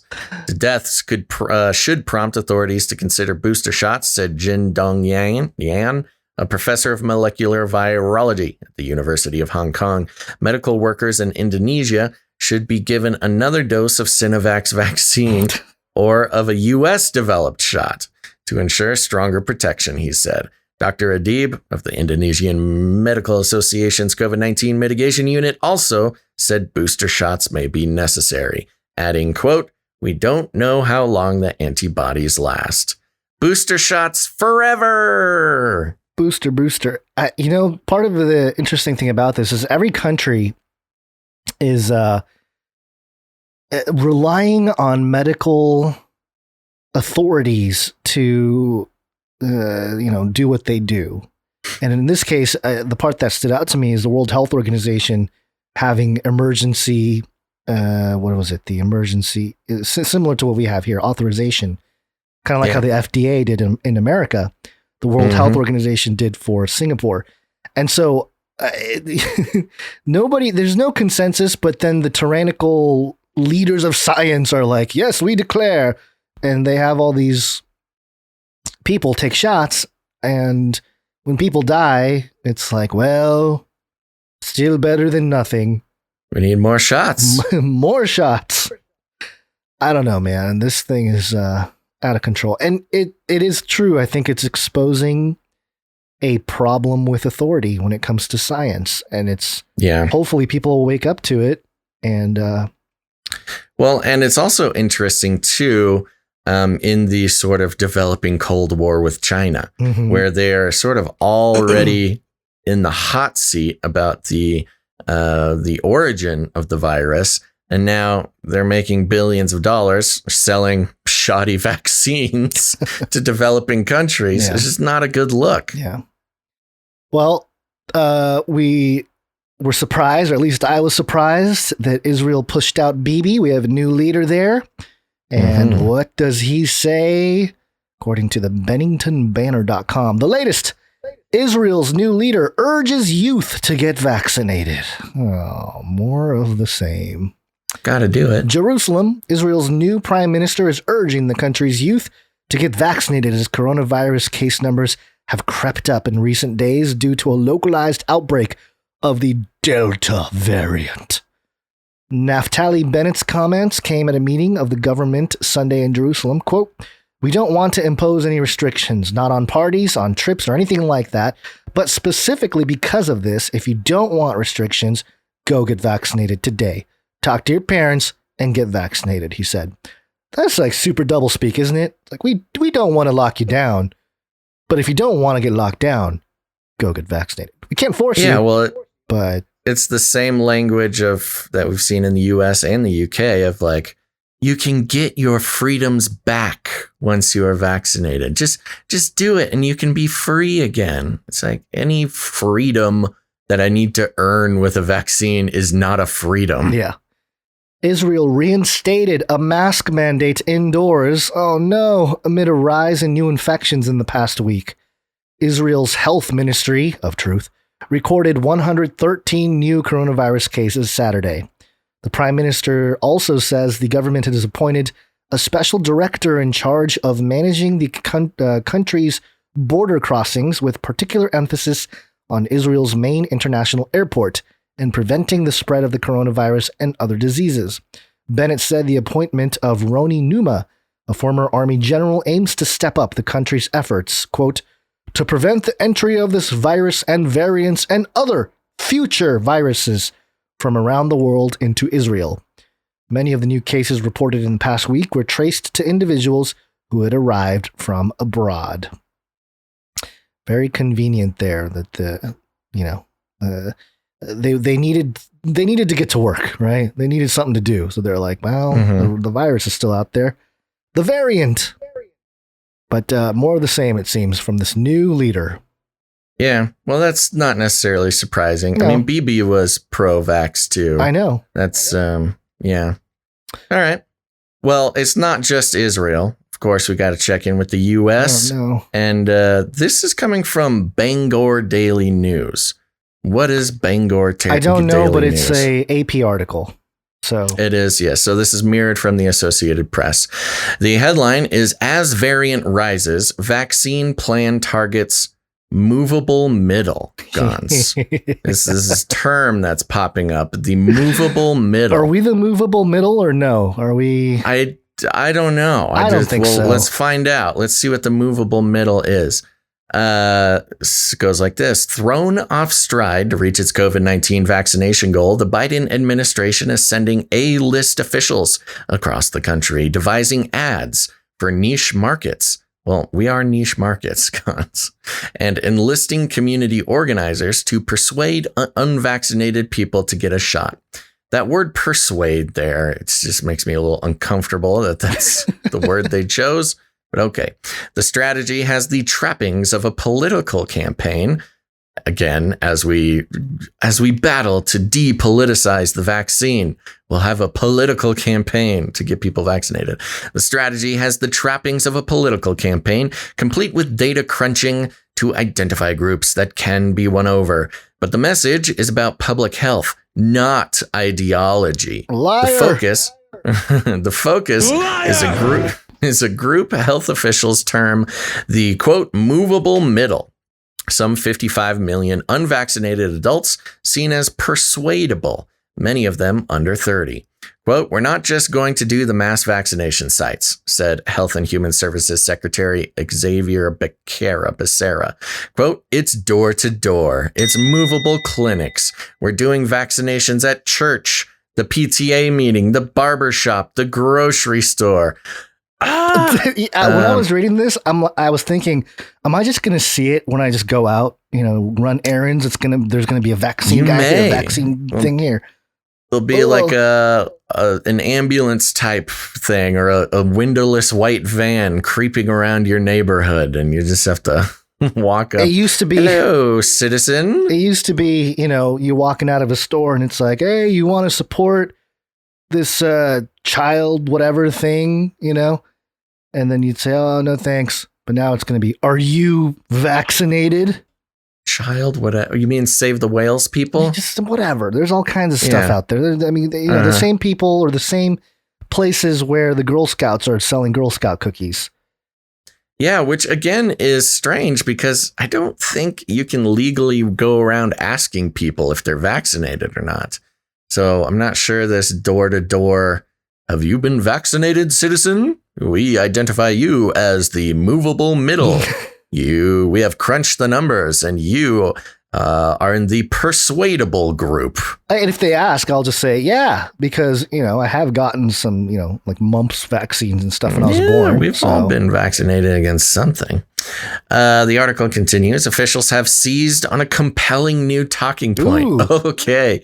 They've seized on this compelling new talking point. This is for the movable middle. Let's see what they say. Courtesy of the coronavirus. The potent Delta variant. Oh. They've seized upon the compelling new talking point. Oh, thank you, coronavirus, for providing us a new talking point. Thank you for the Delta variant. So we can really persuade these movable sheep. We didn't know what to do with the movable middle, but you gifted us with this Delta variant. So convenient. Like manna from heaven. The potent Delta variant that has ravaged India is spreading here, now accounting for about 1 in 5 virus samples genetically decoded in the U.S. Again, notice that stat. They're just saying it's 1 in 5 of the samples that they've genetically decoded. Yeah. I mean, look, we've heard all sorts of different stats, like it's 20% of all cases, it's this, it's that.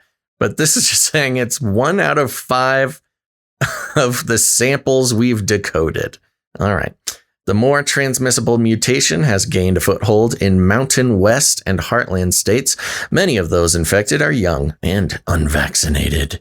The White House, many of them are vaccinated and also old. So I'm not sure what you mean by that.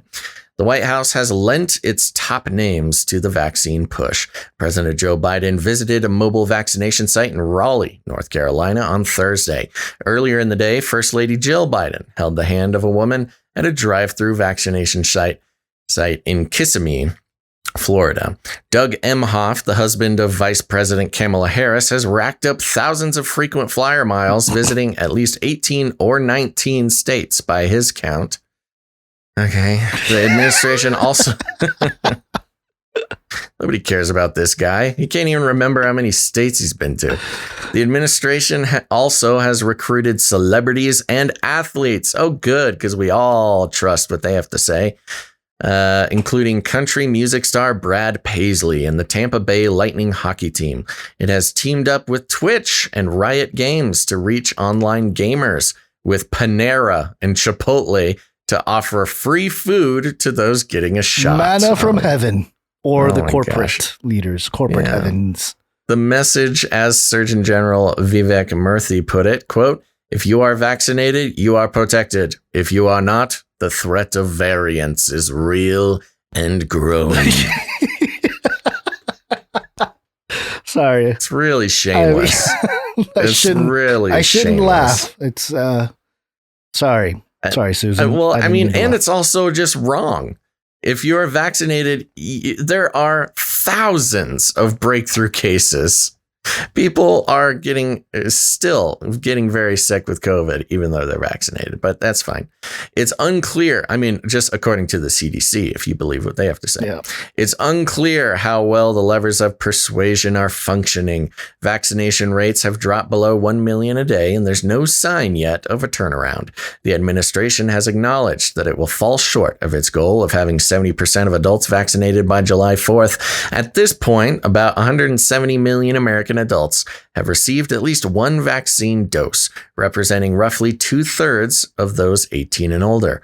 An Associated Press analysis suggests that Biden's self-imposed goal may not be reached until late July at current rates of vaccination. Analysts at HHS have developed a rough sketch of those in the movable middle. Ooh, okay, all guys. right, here we go. Here we go. Are you in the movable middle? They tend to be younger, mainly 18 through 29. Hey, I'm not there. We're gone.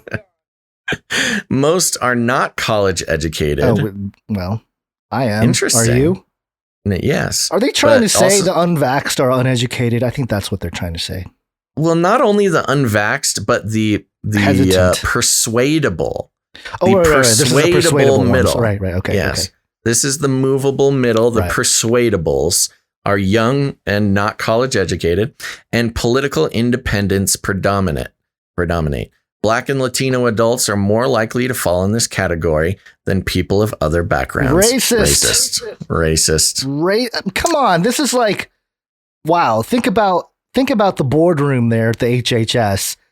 Sitting there going, well, who is the movable middle? Who can we persuade? Who can we target? Uneducated blacks and Latinos. The 18 to 29. That is that's like all the things. Racist, ageist, sexist. Come on. Profiling. Yeah. It can be a hard sell after Jill Biden's visit to Mississippi earlier in the week. Gulf Coast resident Cherie Bardwell was unimpressed. Yeah, no kidding. Unimpressed of Jill Biden.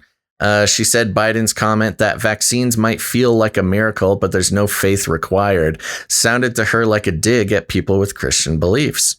Yeah.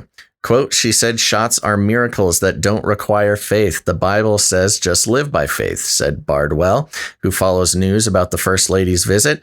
Bardwell said both she and her husband had COVID-19 and she was hospitalized. Quote, my thoughts are, if you've already had the coronavirus, why do you need the vaccine? Asked Bardwell. Quote, if the vaccine was the miracle, then why are you still at risk of contracting the virus after receiving the shot? It just doesn't make sense to me. Doctors advise recovered patients to get vaccinated so as to maintain protection. Do not address comments, even though they are legitimate concerns. Yeah. Play talking point here. Privately, some White House officials fret that the persuadable universe may be shrinking. It's its own universe. Yeah. Early success with vaccination has paradoxically made things more difficult. Now that cases and deaths have dropped to levels not seen since the onset of the pandemic, officials say it's become harder to convince Americans of the urgency of getting a shot.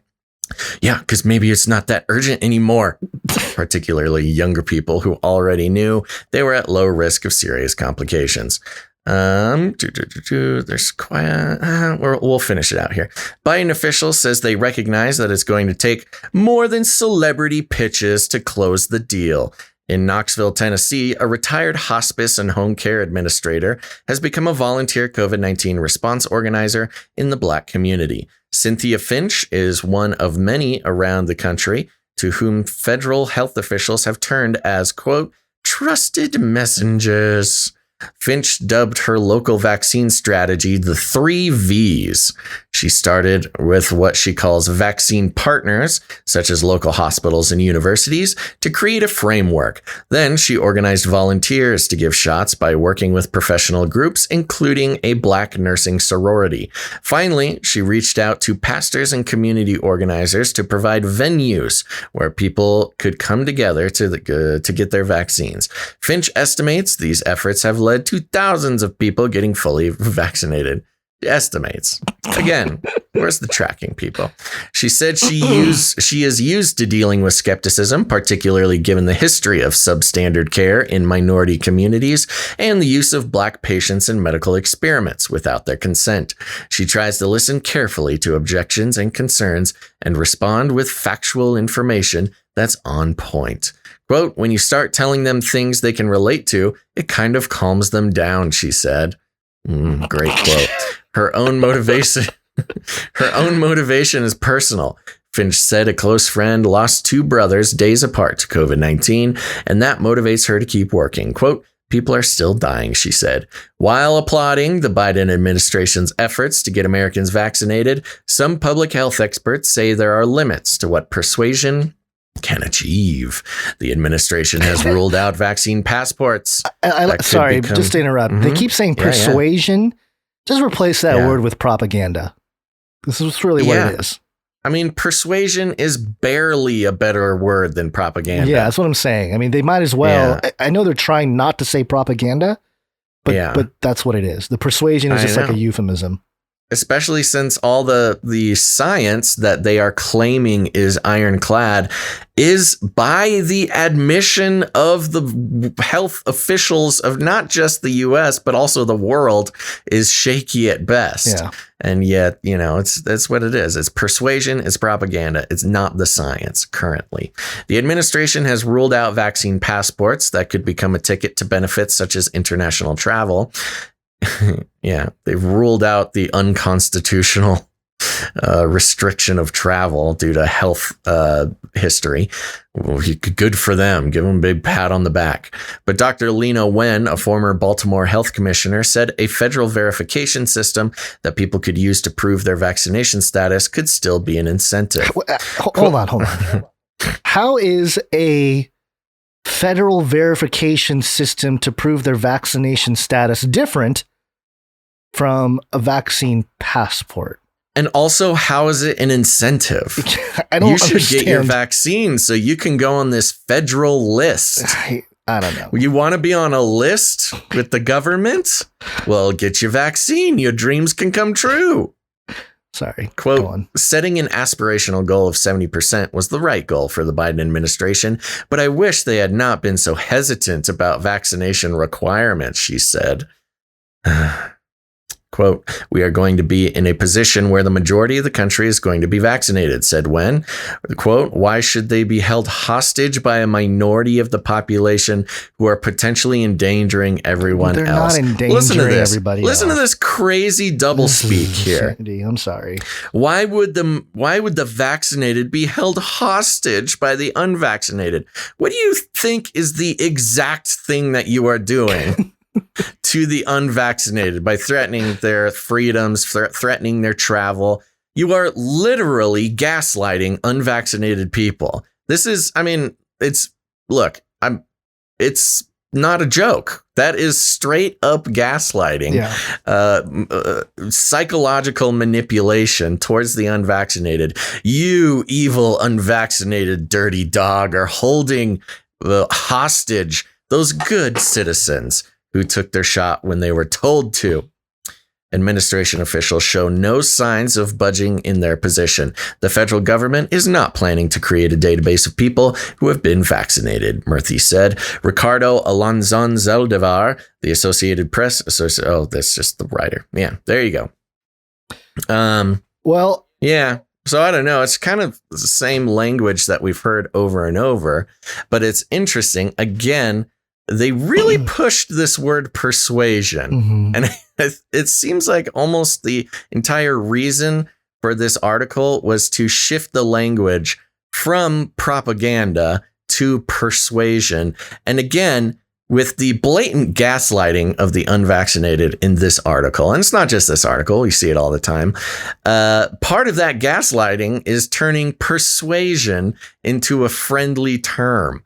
Not one that, should be called into question and motivations be examined. No. It's just persuasion. Since we don't fall under the movable middle, I hereby declare us to be part of the non-negotiable narrow. Oh, did you just make that up? I just made it up. Oh, see, we should be getting paid for this kind of thing, Dons. HHS, go ahead. Write the article about the non-negotiable narrow. Non-negotiable narrow. Yes. Okay. They will die with the virus, with the Delta variant. Their bodies will be strewn across the streets of America as they did not comply to the orders of the panoptic scientific dictatorship. All right. Let's see. This is a Bloomberg article. I saw this being shared around this morning. The last and only foreign scientist in the Wuhan lab speaks out. Really pushing it. Bloomberg. So yeah, we know that who was the Bloomberg? Wasn't that the wife? Or no, that's just Michael Bloomberg. Never mind. Yeah, but Michael Bloomberg's wife got in trouble for something. I don't remember what it was, but anyway, here we go. It was something bad. Danielle Anderson. Here we go. Danielle Anderson was working in what has become the world's most notorious laboratory just weeks before the first known cases of COVID-19 emerged in central China. Yet, the Australian virologist still wonders what she missed. An expert in bat-borne viruses, Anderson is the only foreign scientist to have undertaken research at the Wuhan Institute of Virology, BSL-4 lab, the first in mainland China equipped to handle the planet's deadliest pathogens. Her most recent stint ended in November 2019, giving Anderson an insider's perspective on a place that's become a flashpoint in the search for what caused the worst pandemic in a century. The emergence of the coronavirus in the same city where Institute scientists, clad head to toe in protective gear, study that exact family of viruses has stoked speculation that it might have leaked from the lab, possibly via an infected staffer or a contaminated object. China's lack of transparency since the earliest days of the outbreak fueled those suspicions, which have been seized on by the US. That's turned the quest to uncover the origins of the virus, critical for preventing future pandemics, into a geopolitical minefield. The work of the lab and the director of its emerging infectious disease section, Shi Zhengli, a longtime colleague and Anderson's dubbed Batwoman for her work hunting viruses in caves, is now shrouded in controversy. The U.S. has questioned the lab's safety and alleged its scientists were engaged in contentious gain-of-function research that manipulated viruses in a manner that could have made them more dangerous. It's a stark contrast to what Anderson describes in an interview with Bloomberg News, the first in which she's shared details about working at the lab. Half-truths and distorted information have obscured an accurate accounting of the lab's functions and activities, which were more routine than how they've been portrayed in the media, she says. Quote, "It's not that it was boring, but it was a regular lab that worked in the same way as any other high-contaminant lab," Anderson said. "What people are saying is just not how it is." Now at Melbourne's Peter Doherty Institute for Infection and Immunity, Anderson began collaborating with Wuhan researchers in 2016 when she was scientific director of the Biosafety Lab at Singapore's Duke's NUS Medical School. Her research, which focuses on why lethal viruses like Ebola and Nipah cause no disease in the bats in which they perpetually circulate, complemented studies underway at the Chinese Institute, which offered funding to encourage international collaboration. A rising star in the virology community, Anderson, 42, says her work on Ebola in Wuhan was the realization of a lifelong career goal. Her favorite movie is Outbreak. Oh, God. Her favorite movie is Outbreak, the 1995 film in which disease experts respond to a dangerous new virus. A job Anderson says heroes. A job Anderson said she wanted to do. For her, what a great example of just the mind control of Hollywood influencing a generation. Yeah. For her, that meant working on Ebola in a high contaminant laboratory. Anderson's career has taken her all over the world after obtaining an undergraduate degree from she's doing stuff all over the world. She did a postdoctoral work in Montreal. She's very committed and dedicated. They're so wonderful. She's so wonderful. She's just so wonderful. Anderson was on the ground in Wuhan when experts believed the virus known as SARS-CoV-2 was beginning to spread. Daily visits for a period in late 2019 put her in close proximity to many others working at the 65-year-old research center. She was part of a group that gathered each morning at the Chinese Academy of Sciences to catch a bus that shuttled them to the institute about 20 miles away. As the sole foreigner, Anderson stood out, and she said that other researchers there looked out for her. Quote, "When we went to dinner together, lunches, we saw each other outside of the lab," she said. From her first visit before it formally opened in 2018, Anderson was impressed with the institute's maximum biocontainment lab. The concrete bunker-style building has the highest biosafety designation and requires air, water, and waste to be filtered and sterilized before it leaves the facility. Yep. They're talking about the Wuhan Institute of Virology. Yes.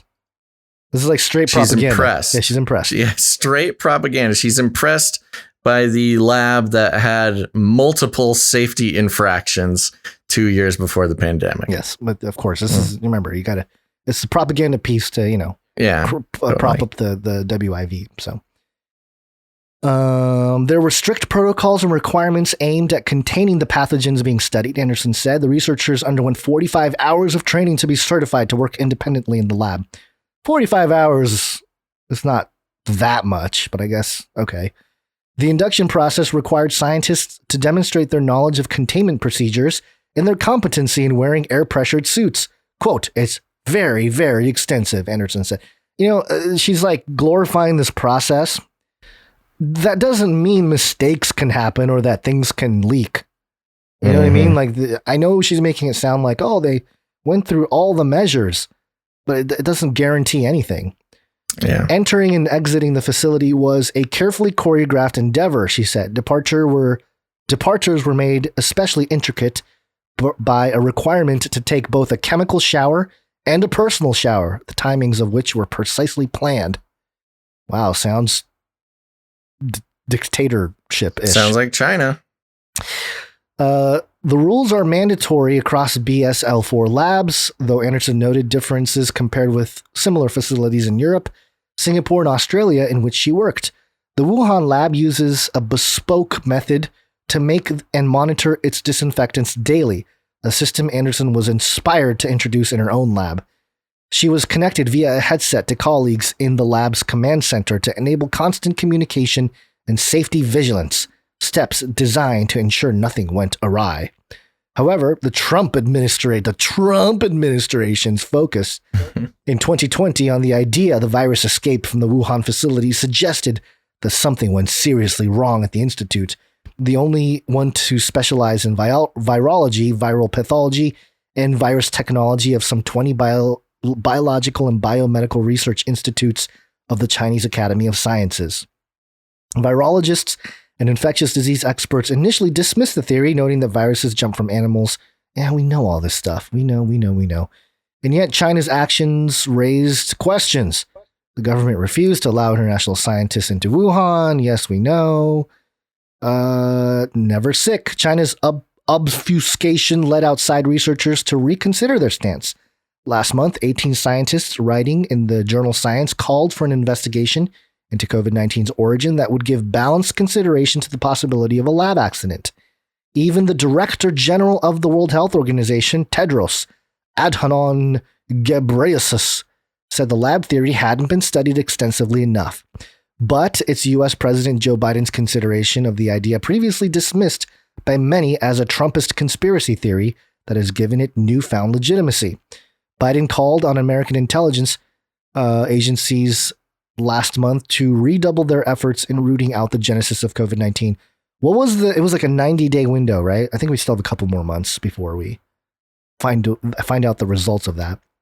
Yeah. What was it? 120, 180 days he wanted? I thought it was 90. I don't know. Maybe it was 120. 120 days. Anderson said no one she knew at the Wuhan Institute was ill towards the end of 2019. Moreover, there's a procedure. Well, there you go. Yeah, she said it, so it must be true. Moreover, there's a procedure for reporting symptoms that correspond with the pathogens handled in high-risk contaminant labs.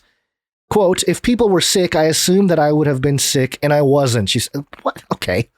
I wasn't sick, so that means nobody was sick. Quote, I was tested for coronavirus in Singapore before I was vaccinated and had never had it. Okay, but that doesn't mean anything. Yeah. Well, I forget what the actual name for it is, but it's a logical fallacy. Just because this one woman did not know of anyone being sick, we're supposed to believe that nobody was sick. Yeah, more quotes. Or got sick, because she's a conscientious coworker. She cares. If somebody was sick, she would have baked some cookies. Just a couple more quotes from her. There was no chatter, Anderson said. Quote, scientists are gossipy and excited. There was nothing strange from my point of view going on at that point that would make you think something is going on here. Okay. And there's a whole section called I'm Not Naive.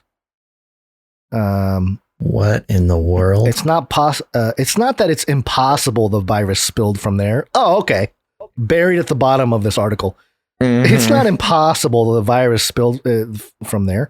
Anderson, better than most people, understands how a pathogen can escape from a laboratory.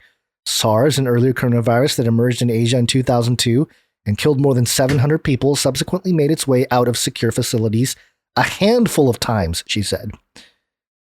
If presented with evidence that such an accident spawned COVID-19, Anderson, quote, could foresee how things could maybe happen, she said. Quote, I'm not naive enough to say I absolutely write this off. Okay, so she's giving it a little room here to protect herself, probably, to make sure she doesn't... it's a Fauci escape hatch. Fauci thing here. And then it gets into some gain of function stuff and how she didn't participate in the gain of function. Well, research. Then it must not have happened. Well, no, she's saying that she was qualified for it, but she didn't see any of it there. And okay. And she says that she would have been in there if there was anything going on to this degree. Again, if something funky was going on, I definitely would have known it, because, the Chinese government would definitely have trusted a foreigner with this secret research that they weren't supposed to be doing. Yeah. They definitely would have just let the white woman in. I mean, come on. Well, and the other thing, it reminded me of an interview we did with Dr. Hugo de Garis many years ago. And he was working on reverse engineering the brain in China. And remember, he even was like, I don't agree with what you guys are doing. And, he got out. He got to live. But it was only because he was a foreigner, Yeah. So right. They already treat foreigners with disdain and with, an extended arm, just kind of, okay, you stay there. So what would make anybody think that this woman who happened to be there was in on all the secrets? It is kind of, they're banking on this, like, I'm a white woman working at the WIV, so I would definitely know if something funny was going on. Forget all of the, evidence and documentation and and suspicious activity. Forget all of that. I work at the WIV. I would definitely know. And this is mainstream news also, trying to just find whoever to, again, push this idea that it couldn't have been the lab. Yep. Yeah. All right. Well, is there more to her thing? No, I'm done with her. She's Australian, you say. Interesting, too, because Australia and China have a very contentious relationship. Mm-hmm. They're not best friends. No. So, yeah, of course, they would let the Australian white woman in on all their secrets. Government That's what I'm saying. Why gain would of function research. Yeah. It's just, it's kind of gross, actually, her whole attitude towards this. Yeah. Well, she's all accomplished. Right. You ready to keep moving? A couple more here before the break. Yeah, these two should be quick here. Yeah, a little quick one here. This is coming from InsideNova.com. Ceres receives NIH contract to improve COVID-19 surveillance. Woo! What kind of surveillance? Ceres Nanosciences, a Manassas company that makes products to improve diagnostic testing, has been awarded an $8.2 million contract from the National Institute of Health to support the development and implementation of wastewater-based surveillance systems for COVID-19. It's the sewer surveillance. We were on continues. It. You thought I was messing around with all of our toilet stuff. When we first brought the sewer surveillance thing, which there are some people who have caught on by now, because how could you not? But when we first brought up the sewer surveillance thing, nobody was talking about it. And it seemed incredibly silly. Yeah. It was a joke. But since then, there's millions of dollars getting handed out to improve sewer surveillance. And sewer surveillance is the main tool that's being used to track the Delta variant. Yeah. The sewer surveillance, which, look, people were, I wouldn't say upset, but they were annoyed that we were talking about such blue things like sewer surveillance, and they're testing your feces without your knowledge. And this is how they're going to track spread throughout neighborhoods and know exactly which neighborhoods to lock down, et cetera, et cetera. And here it is. It's a mainstream, highly supported and funded area of research, and the main tool they're using to track variants. And so there you go. I don't even know if we need to go into it very much, but Ceres, let's see, the contract awarded through NIH's Rapid Acceleration of Diagnostics initiative will rely on Ceres's nanotrap particle technology. Nanobots! Nanobots in the sewers! In a network of sites with an emphasis on underserved and vulnerable populations. So, Black people, they're going to put nanobots in your sewage to track your COVID-19 spreadability. Wastewater surveillance can help communities monitor COVID-19 trends, but widespread implementation has been stymied by the lack of, a sensitive, rapid, high-throughput viral concentration method. The company said in a news release, its nanotrap magnetic virus particles capture and concentrate virus directly from raw sewage before RNA extraction and detection, and can be adapted for small-scale and large-scale surveillance systems. Ceres will work with a team of scientists at Emory University to develop and implement a wastewater-based COVID-19 surveillance framework in the metro Atlanta area. So they are explicitly targeting the Black population with a focus on correctional facilities, low-income neighborhoods, and long-term care facilities. At the same time, Ceres will be identifying and launching a network of centers of excellence for high-throughput wastewater-based COVID-19 surveillance. Quote, "We are very excited to identify additional sites around the country to implement similar approaches," said Ben Lapine, Chief Technology Officer at Ceres Nanosciences. This award builds on a $6.57 million award that Ceres received last year to increase the manufacturing capacity of its magnetic virus particles. What? Mm-hmm. Wow. Yeah. Moving on. Well, you know what Nothing I would to see here. I know. What I want to know is what the song is going to be from the third Amigo, Dr. Dr. Francis Collins. Francis Collins. I want to hear his folk jingle. I was trying to write one just now. It didn't really come together very well. Okay. But let me see here. If you have been naughty, not getting your jabby, we'll find out with nanobots in your potty. Something like that. I'm just waiting for... Wow, the inspiration just struck, huh? You're like, I need to write Francis Collins a song at this moment. I want to send him, just some lyrics to consider for his new series contract for COVID-19 surveillance of water waste. Yeah.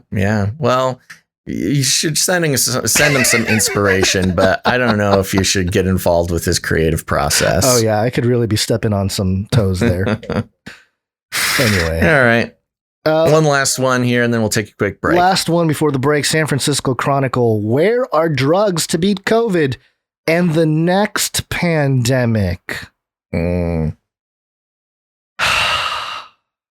Yeah, it's continuing this storyline. There will be another one. There will be another one for sure. It's been 100 years since the last one. So look, time is a flat circle. There will be another pandemic someday, of course.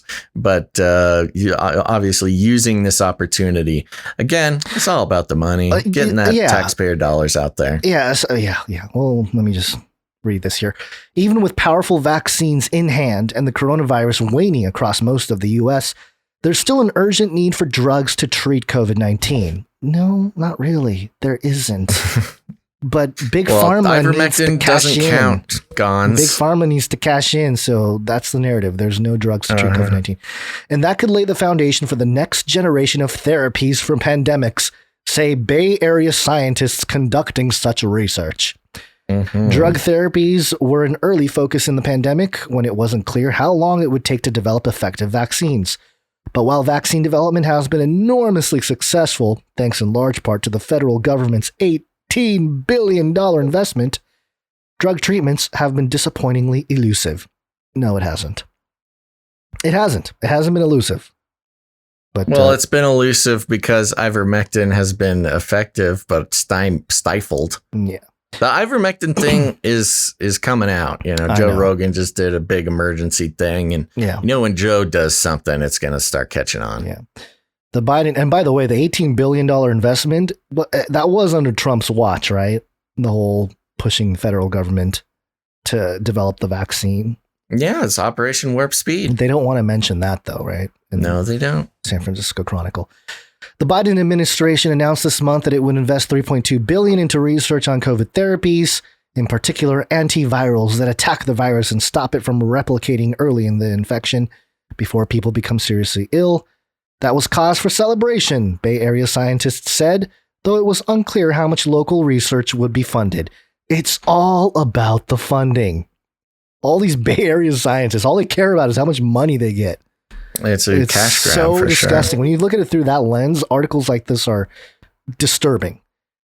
Just one drug therapy, remdesivir, that directly targets the virus has been federally approved in the U.S. since the start of the pandemic almost a year and a half ago. And keep in mind, remdesivir is $3,000 a dose. Yeah. Ivermectin is like $2. $2, yeah. Antibody therapies that help the body fend off virus are effective, but expensive and difficult to administer. A few other treatments have helped prevent deaths among people hospitalized with COVID. These are all critical components of battling COVID, but they don't fit a particular need that could help crush this pandemic and potentially the next one too. A drug that comes in a pill, is simply and cheaply distributed, and prevents serious illness or stops people from getting sick altogether. Quote, the vaccine is a medical miracle, but the reality is that you need multiple arsenals against a disease like this, said Dr. Upinder Singh, an infectious disease expert at Stanford. Quote, what we really need is something you can just get at your pharmacy. I can't even read through this. It's just it's upsetting. The need for such treatment is especially critical in parts of the world where almost no one has been vaccinated and the coronavirus is still killing thousands of people a day. Are there people around the world? Is there a place where thousands are dying per day from this still? India, maybe? And I mean, even then, the counting is shady. But anyway. Yeah, I mean, it's just around the world, maybe. Yeah, but doctors are also desperate for therapies in the US, where more than half the population is still not fully vaccinated, and the highly infectious Delta variant has a foothold. Has a foothold. I don't know if I can read any more of this. I mean, what is the story here? That they're working on drugs? Yes. Money? It's one big drugs, thing that to justify... make a replacement for ivermectin that already exists and is cheap but is unpatentable. Yeah. It's a money grab article. Yeah, let me just read a couple more, the 2 more paragraphs or sentences here. Okay. Although the main goal of current COVID research is to develop therapies that could be used in this pandemic, quote, what we need to be working on is COVID-24, said Brian Shoichet, a computational chemist at UCSF. Computational chemist. Quote, if $3 billion had been thrown at the problem 20 years ago, we wouldn't be in this situation, Shoichet said. Quote, the next one could be worse, and that's what the people at the CDC mumble in their dark dreams. This wasn't the big one, actually.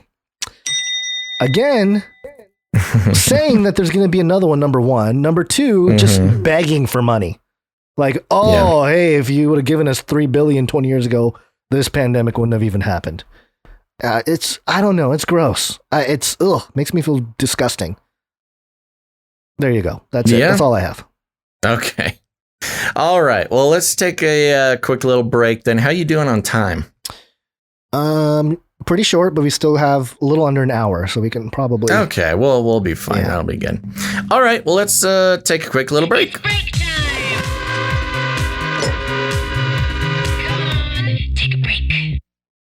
Okay, folks, we're going to take a quick little break, but don't go anywhere because after the break, we've got, let's see, we're checking in with the Pope, checking in with the New World Order. AI might be in a place to win a prize, and some more news about the Olympics. So all sorts of good stuff, but don't go anywhere because we got more after the break. But before that, you might notice we have no advertisements on the show, no affiliate codes trying to get you to buy underwear subscriptions, and no super cool vitamin supplements that'll change your life.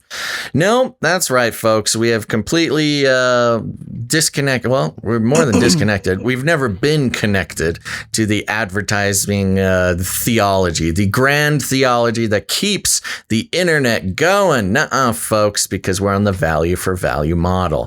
Now, the advertising industry, why don't we just play ads, Gons? Why wouldn't we just make it easy, make it free, and just why would we even bother with the value for value model when we can just put on the payroll of big corporations who could, use us to get into the minds and hearts of our listeners and subtly change their purchasing habits for their own personal gain? What would possess us to not buy into that sort of system? To not be a slave. That's right. That's right. We take no corporate money here, no YouTube money, no Twitch partnership, blah, blah, blah, and no advertisements. But don't worry, the show is and always will be free. But for those who want to join us in the battle against the ubiquitousness of the advertising industry, which is the cause for issues like privacy concerns, big data collection, targeted algorithms, the creation of a digital you that can be monetized and sold.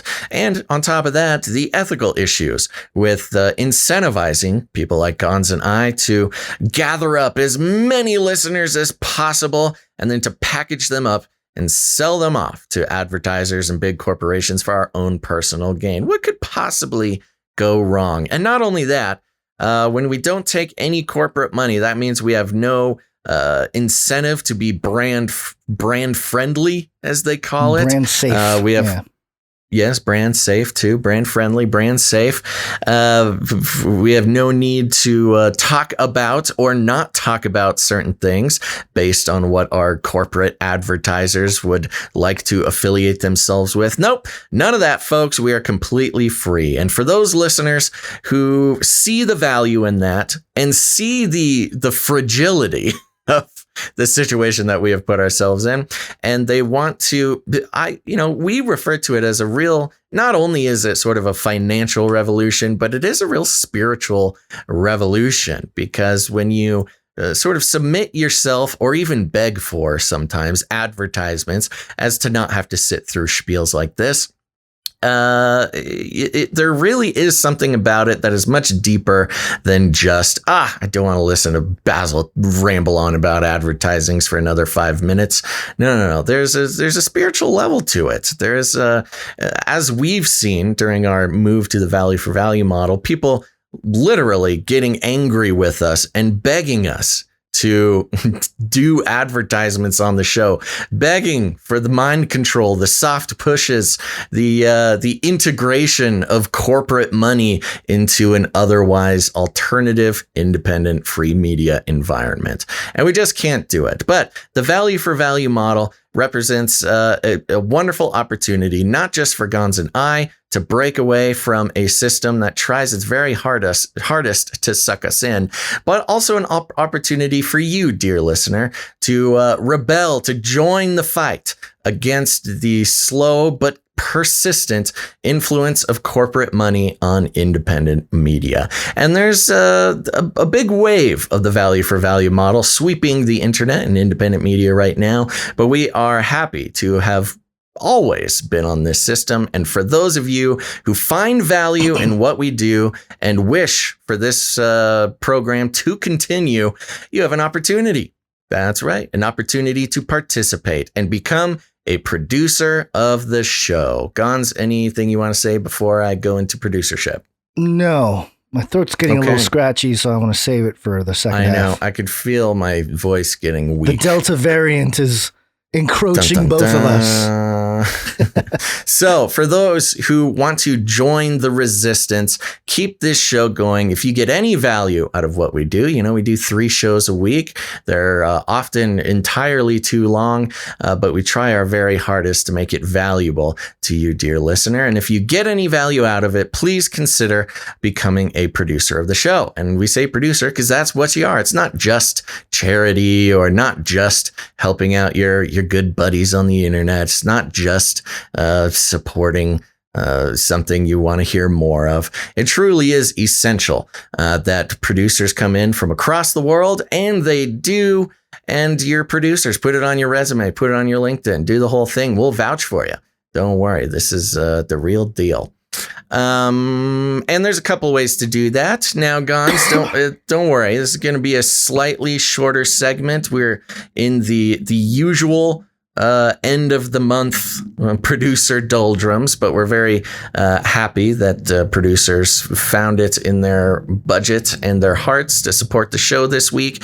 You can do that, first of all, by heading over to patreon.com/CCNT. That's patreon.com/CCNT. And there are no new producers over there on Patreon. So nice and quick producer segment. Now, Patreon is not the only way to support the show. A lot of people don't like Patreon, and that's okay. We support you. That's why you can head on over to canarycryradio.com/support. Yes, it is. canarycryradio.com/support. Sorry, I was distracted. Okay. Yeah.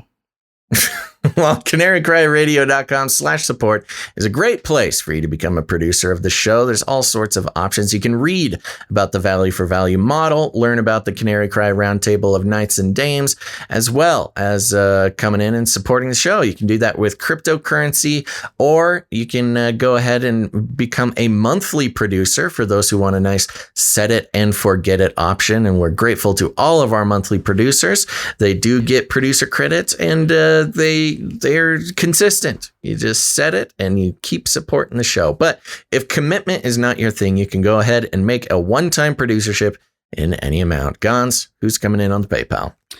Well, on the PayPal, we have several Knights, Dames, and producers each month that give monthly, and we don't read your names after the first time you come in, but we do appreciate you.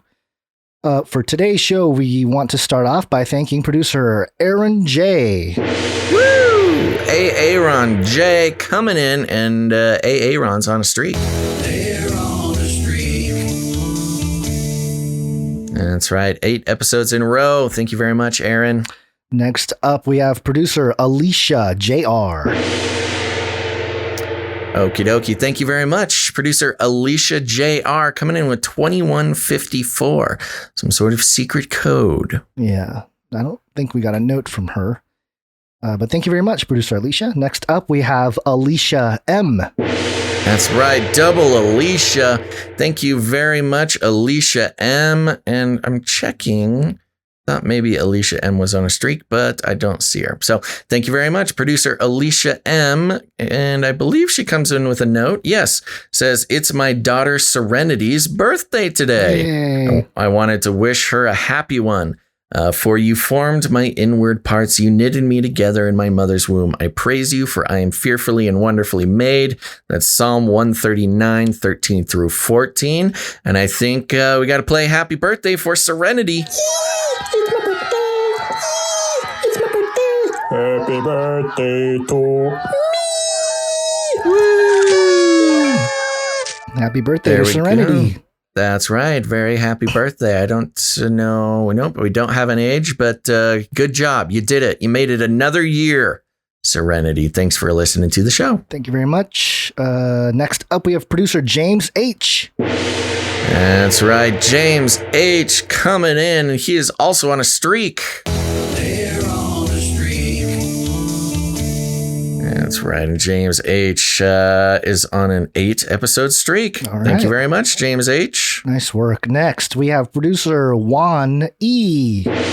Woo! Juan E. coming in with $12.45. That'll make sense in a moment. But Juan E. is also on a streak.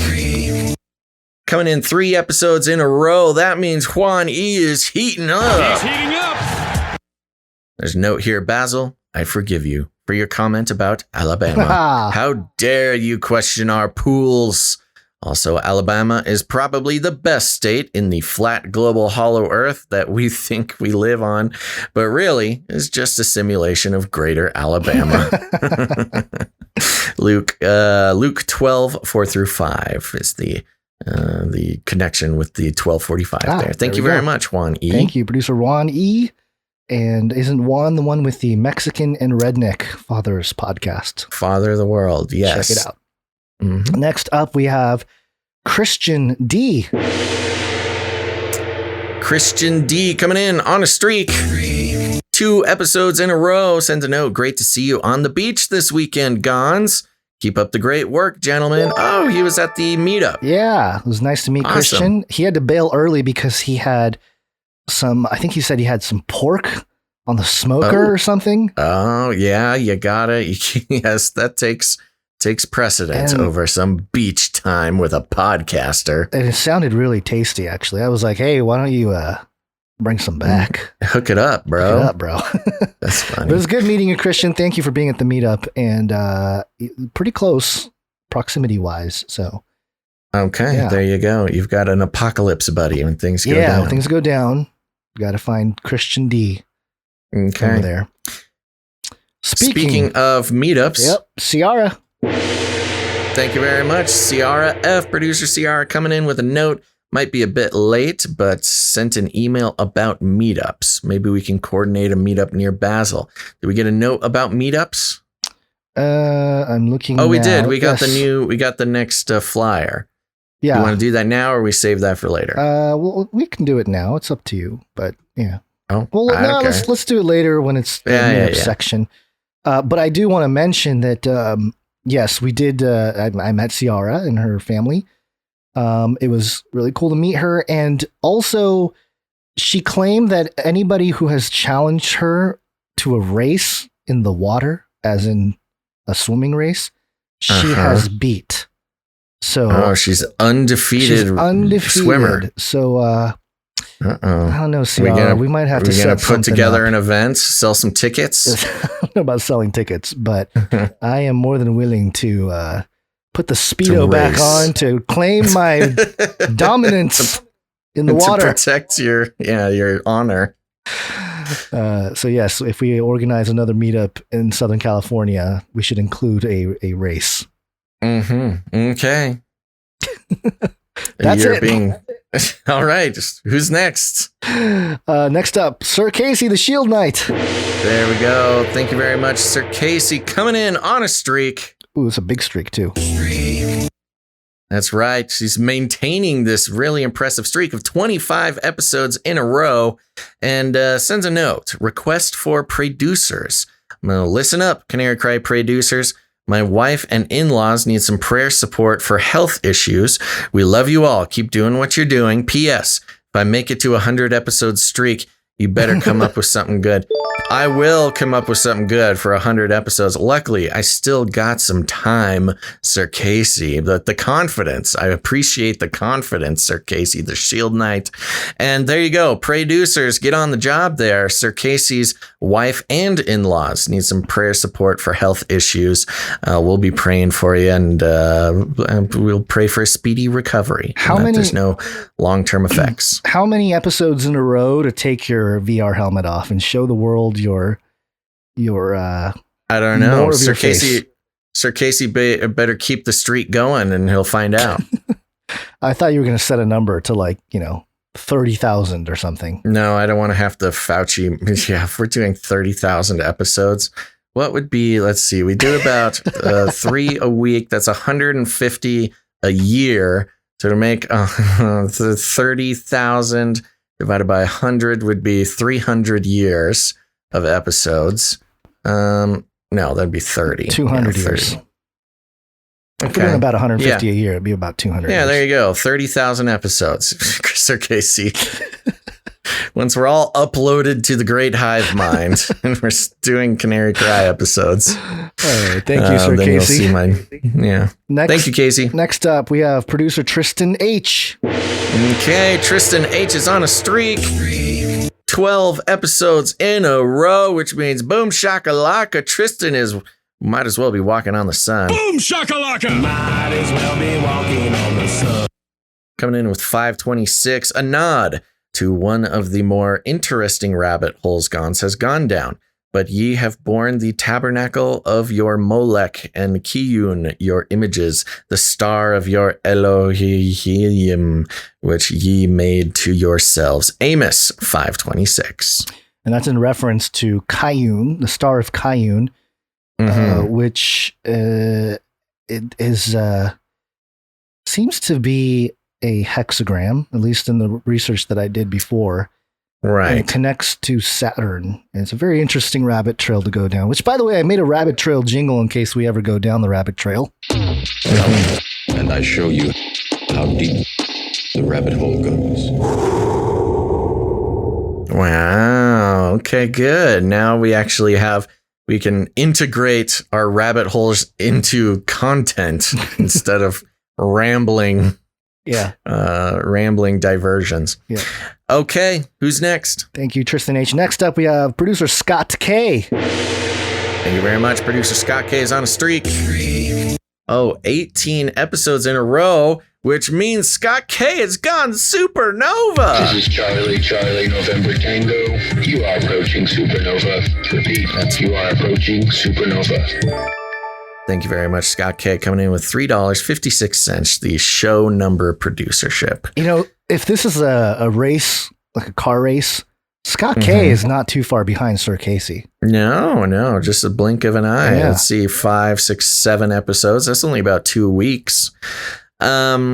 Interesting. Scott K is the only show number producer that came in this week. Oh.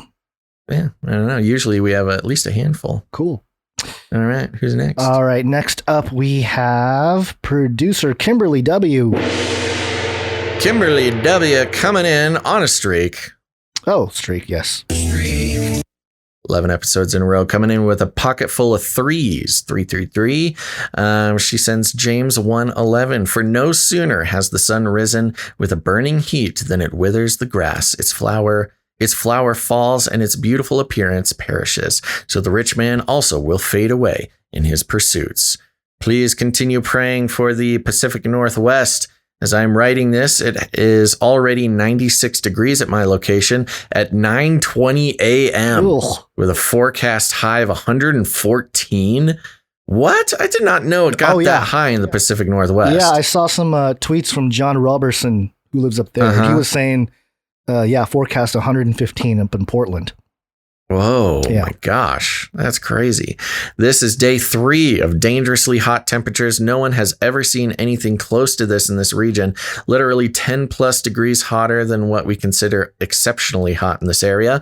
Please pray for all who may be at risk of heat-related illness, including those who must do various types of work today to keep others safe, as well as the survival of our crops and herds and the strain on our grid and water supply. I'll be sending out a group email tomorrow to everyone who has expressed interest in the Oregon-Washington meetup in the Estacada area. Hope to finalize the date and location by the end of this week so we can mark out calendars. Here you go. Oregon and Washington Canarians, Estacada meetup. Kim sounds like she's about to set the date. So if you are interested, just get in touch with Kim, because I think right now you still could have a little bit of say in when this happens, depending. I don't know the numbers that Kim is working with right now, but I know she's trying to make it work for everybody. So listen up. I'm going to give you an email right now. Write it down, put a note in your phone, open up an email and write it out. Here we go. You're going to email Maidservant of Christ 88, Maidservant of Christ 88 at protonmail.com. If you have not done so already and are interested, there you go. Maidservant of Christ 88 at protonmail.com in the Northern Oregon, Southern Washington area, Estacada. They're going to be going on a hike, looking for Bigfoot. Apparently Bigfoot hangs out there quite a bit. And I know that they're planning on doing some fellowship time as well. So thank you very much, Kimberly W, for your support. And hey, everybody out there, go ahead, get connected with Maidservant of Christ 88 at protonmail.com. Get involved, meet some other Canarians. Very good. And lastly, we have producer Laura E. Laura E. Thank you very much. God bless y'all, she says. Very good. And we did have a little bit of crypto. Excuse me. Throat's really. Oh, gosh, it's happening. 61,000. Real quick. Okay. Sorry. No, I do want to do that. But because we got, we had one person come in just under the wire. You made it. This is for Philip E. Producer Philip E. comes in and has a note here. Everybody's doing it. Producering, that is. God bless bros. Thank you very much. And it's true, Philip E. Everybody's doing it. Producering, that is. Very Producering. Good. Yeah. Very good. Thank you very much, Philip E. Let me add that to the list there real quick. You can also support the show with your treasure with cryptocurrencies. We got 61,223 Satoshis from James H. Thank you very much. That's right. Thank you very much, James H. A double producering again. Yeah. And we also accept your time and talent as producerships. In the last episode 355, we got timestamps done by producer Christine C. Thank you, Christine, for the timestamps. You can send us jingles or send us artwork. One art, please. And today, to kick things off, it's Allie. One RC, another one from Allie now. Here it is. And this one comes with a note. I'll read the note, Basil, and then you can describe what's happening. Okay. The year is 2021. Here in dystopia, autonomous pizza delivery vehicles full of smuggled children are monopolizing bicycle lanes, followed by some guy on a scooter. And any army of discontented bicyclists, with the full support of the Bicycle Council, have decided to wage war. I knew it was going to happen. I think it's an army. Okay, this assault is led by a fearless yet foolhardy cyclist armed only with vocal cords and a catchy slogan. The cyclist behind him, shrouded in mystery behind the coiled binder of a drawing book, has lowered his lance in preparation and is charging toward the inevitable first contact. Will the autonomous pizza delivery vehicle with its precious cargo of pizza and children survive the assault of the lance and continue on its merry way along the bike path? Are there more bicyclists equally or more perilously armed still in the imagination of the artist? Do these questions have answers, or are they merely rhetorically dramatic? Tune in to the next psychological operation to find out. Get it? Psychological. Yeah. Yes, very good. And it is exactly as it was described. We've got the pizza delivery robot roaming the streets of Austin, Texas, with its kindly scooter riding shepherd behind it. And I knew it was going to happen. These cyclists, they are very territorial. There's one just jousting. The robot is staring down the barrel of a lance of this jousting bicyclist coming to take the life of this poor pizza delivery robot. And the bicyclist is yelling, "Viva la Council!" Right? The Bicycle Advisory Council of Austin has now weaponized its adherence. Oh, this is so great. This is like a great 80s movie, you know? Mm-hmm. I know. It's stranger than fiction. Yeah.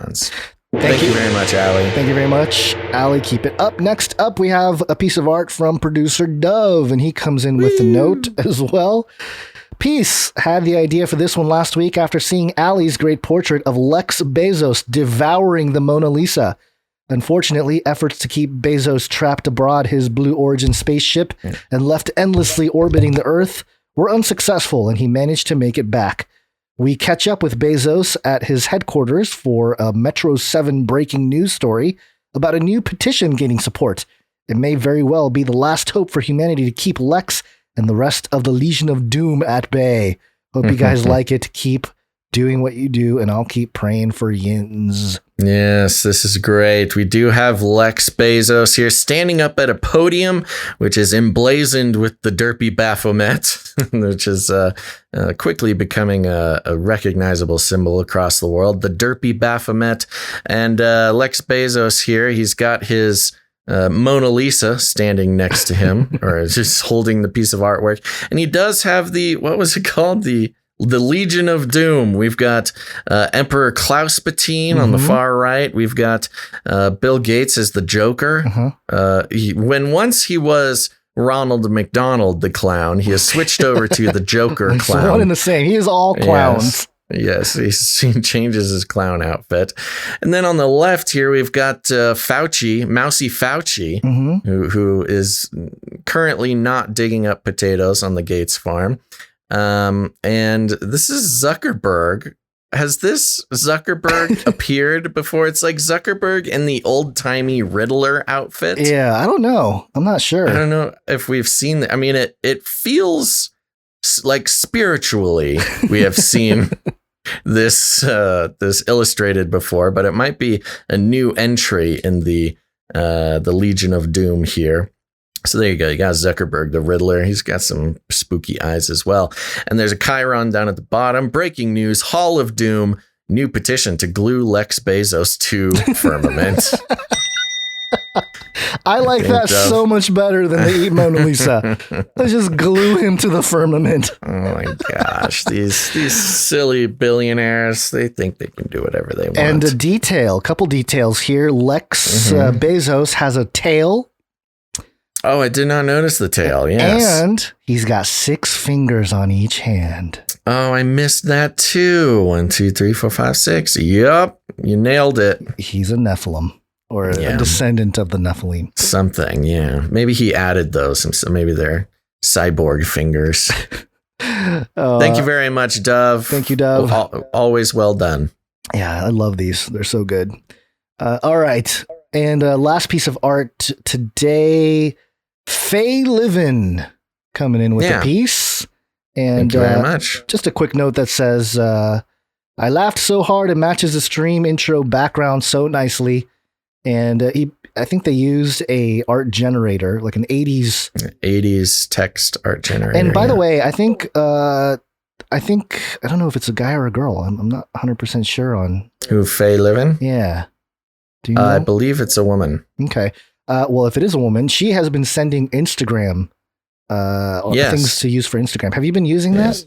Yes, we have a active messaging thing going on Instagram where she has been taking quotes from the show, putting it on nice little frames there. She's developing sort of logos for every segment of the show, such as the Flippy update and NWO stuff. They're really great. I've posted one of them on the Canary Cry Instagram, and there's more to come.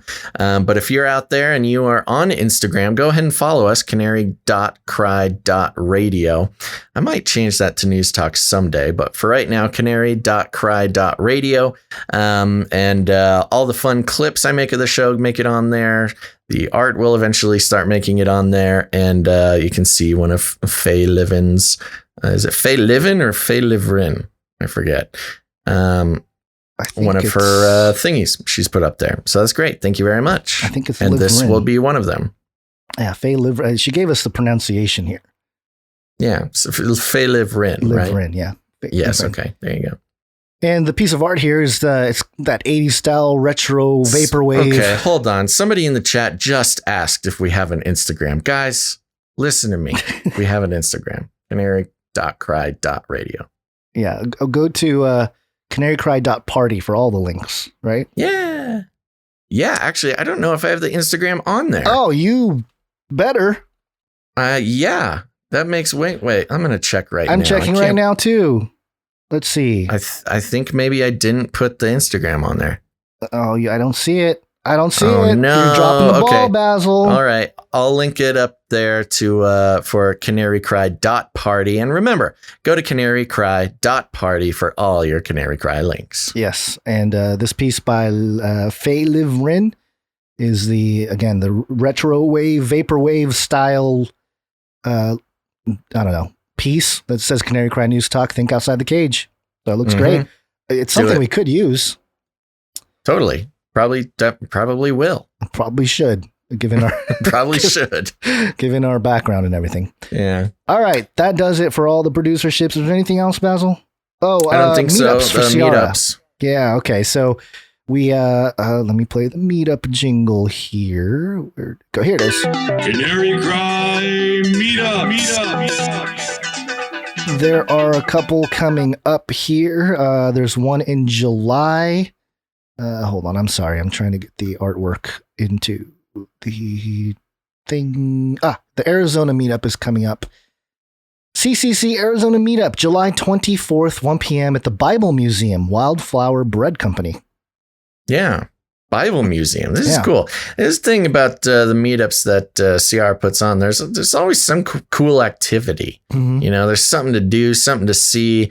It's always nice just connecting with other people, but she does more than just let's go to a restaurant or something. Although I think that is also included. But yeah, this looks fun. Bible Museum, July 24th, 1 p.m. in Arizona. Where do we have a city? Just in Arizona. We'll see you at the Bible Museum. Wildflower Bread Company. I don't know. Is that in Phoenix or something? It sounds like it's in Phoenix. Ciara, if you're in the chat, let us know what city this is, and we'll make sure to do it. But there you go. So in a little under a month, all you Arizona people, or if you're near there, go ahead, get in this meetup. It's good. You want to meet other Canarians just like you. We get questions all the time about if we know listeners in certain parts of the world or the country. But Ciara she's creating the opportunities for you to connect to other listeners just like you. So make sure to do that. Yep. And I'll take this moment again, just one more time to plug canarycry.party. That's got all the links to all the stuff you need to know. Make sure to follow us in other locations. Also, if you haven't done it yet for this episode, if you're on YouTube, go ahead and hit like and make sure to subscribe, all that fun stuff. Yeah, I was going to mention that Ciara had another save the dates list, and I just want to read that off real quick. Arizona, July 24th. That's the one we just talked about. Georgia, August 21st. Oh, that's a new edition, isn't it? I think so. Missouri, September 11th. Ohio, October 30th. And she's prompting you to create your own as well. That's right. Anybody out there, you can hold a Canary Cry meetup. Just figure out what you want to do. Get in contact with us. If you want to hold a meetup in your area, send us an email. We'd love to talk about it on the show so we can we need the Canarians to know each other in real life. I just looked up the location of the Bible Museum. Mm-hmm. And unless this is a different one, it says it's in Goodyear, Arizona. Interesting. Yeah. Okay. Well, all the info will be available to you if you email Ciara Lauren93@gmail.com. That's right. CIARALAUREN93@gmail.com. Yep. And you can get all that at canarycrynewstalk.com. And that's it. Thank you all the producers for episode 356. And I do want to plug, make sure to go to canarycry.community if you're looking for a non-algoized social media network. Hopefully you're off social media, but if you're not and you want to find a better place filled with people who are just like you, but not too much like you, go over to canarycry.community. That's our social network there. And there's also a Discord channel. You can find all those links at canarycry.party.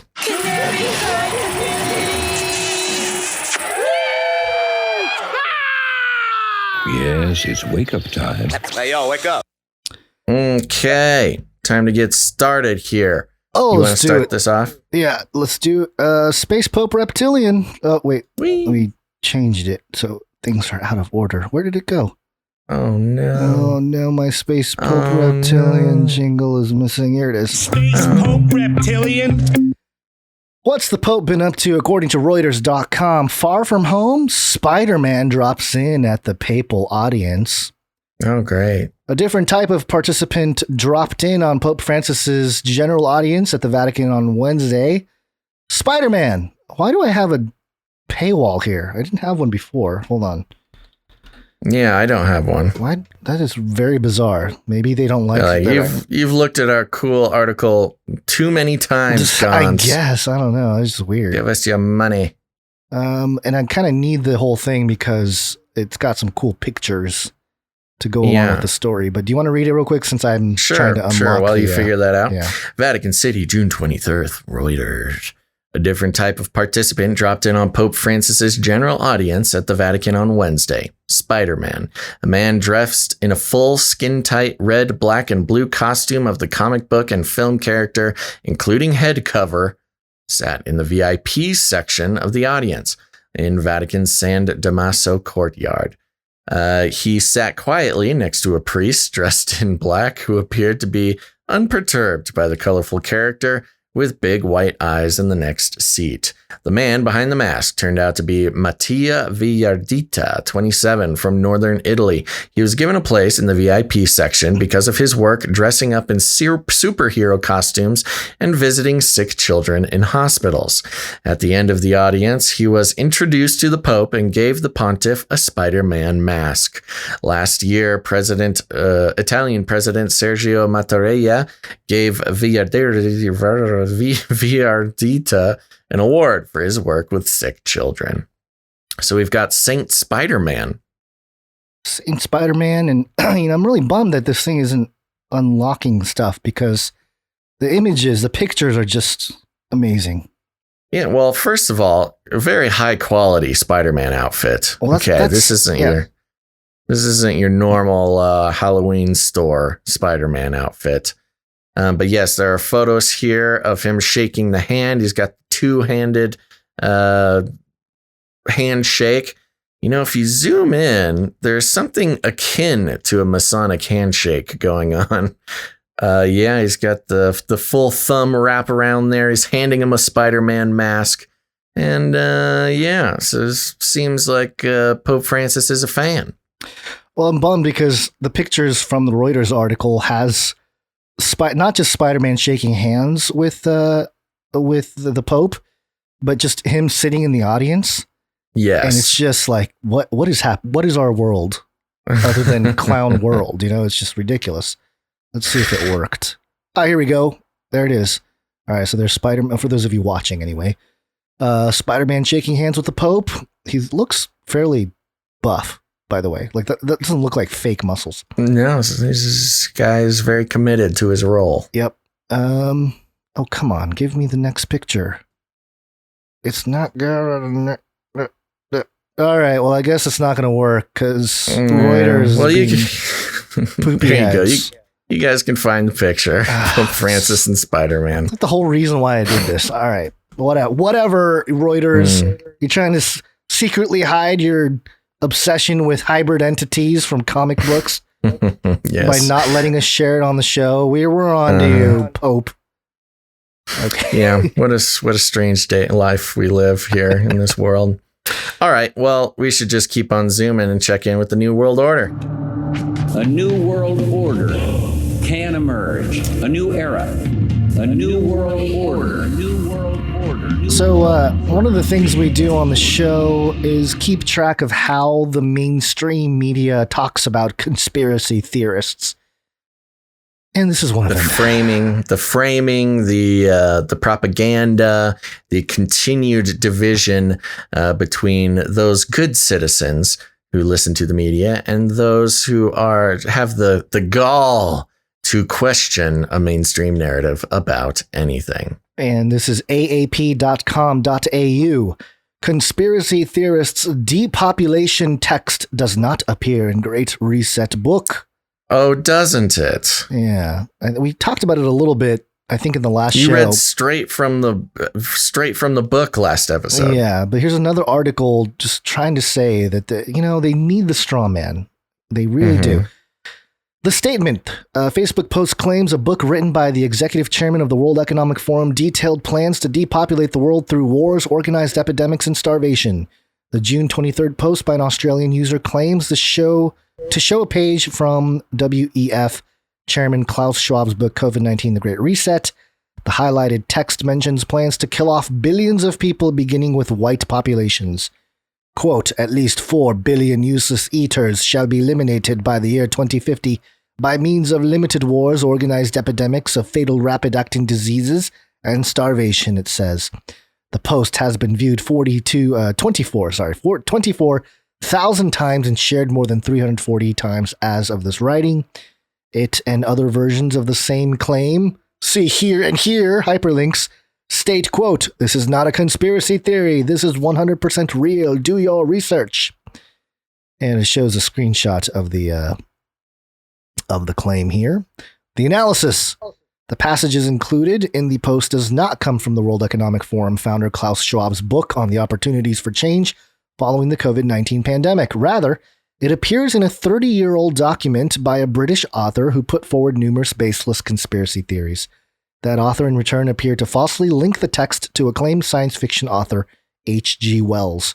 Professor Schwab is a German engineer and economist who established the World Economic Forum in 1971 as a not-for-profit organization with a stated aim of bringing together politics, business, cultural, and other leaders.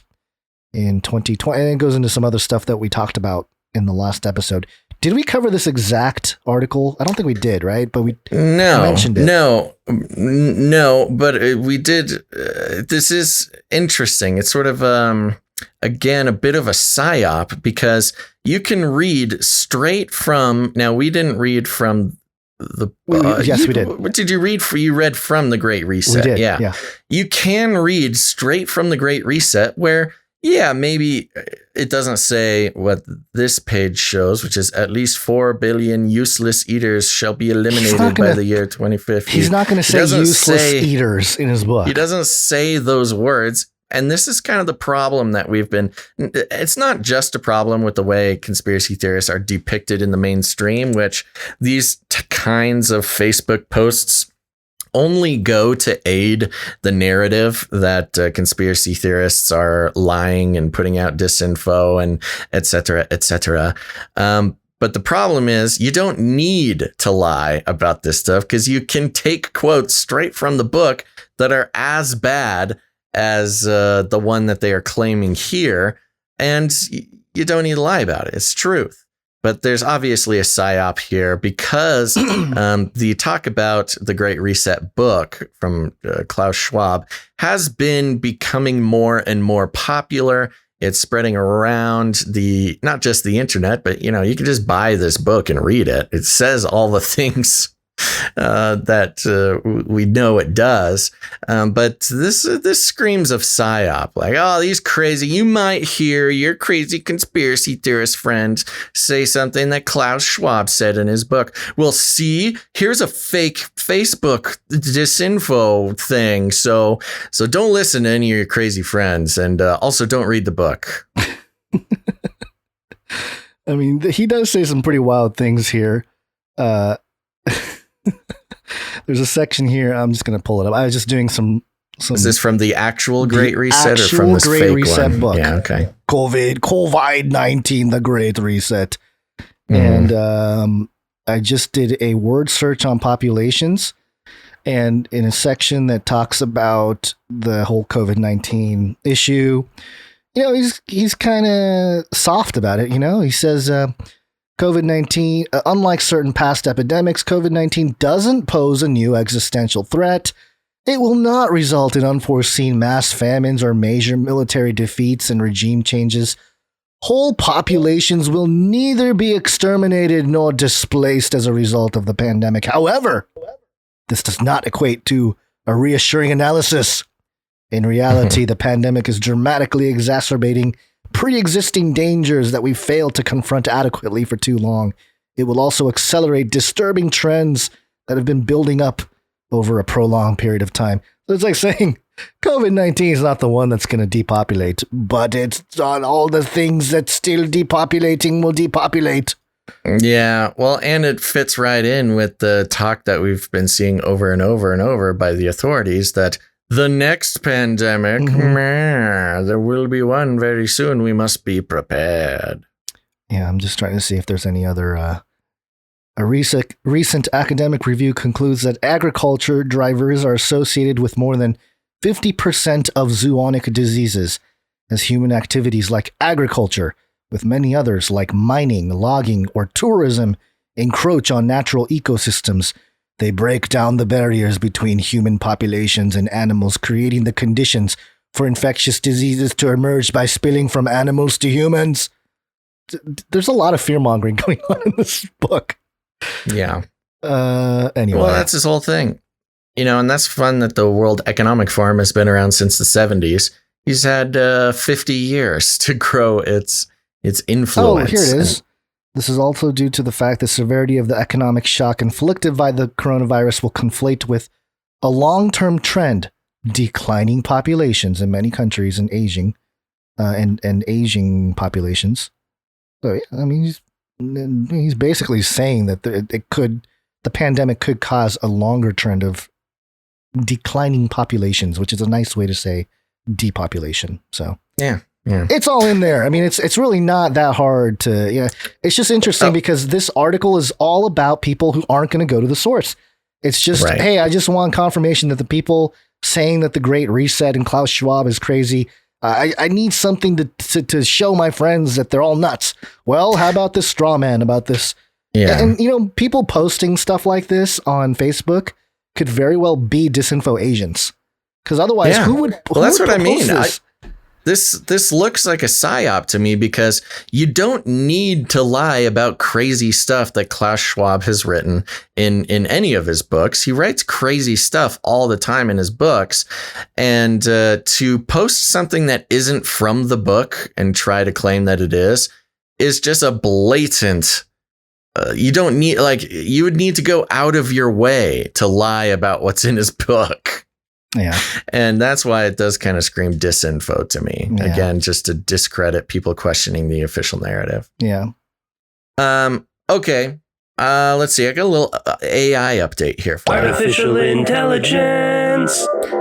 This is coming from The Economist. Very powerful sort of wizards over there at The Economist. Has a headline here. What if an AI wins the Nobel Prize for medicine? What if, Gons? Not will it, but what if? Okay. This is interesting. A little editor's note before the article here. This year, what if? Our annual collection of scenarios considers the future of health. Each of these stories is fiction, but grounded in historical fact, current speculation, and real science. They do not present a unified narrative, but are set in different possible futures. Oh, yeah, whatever. This is just a little creative writing exercise, folks.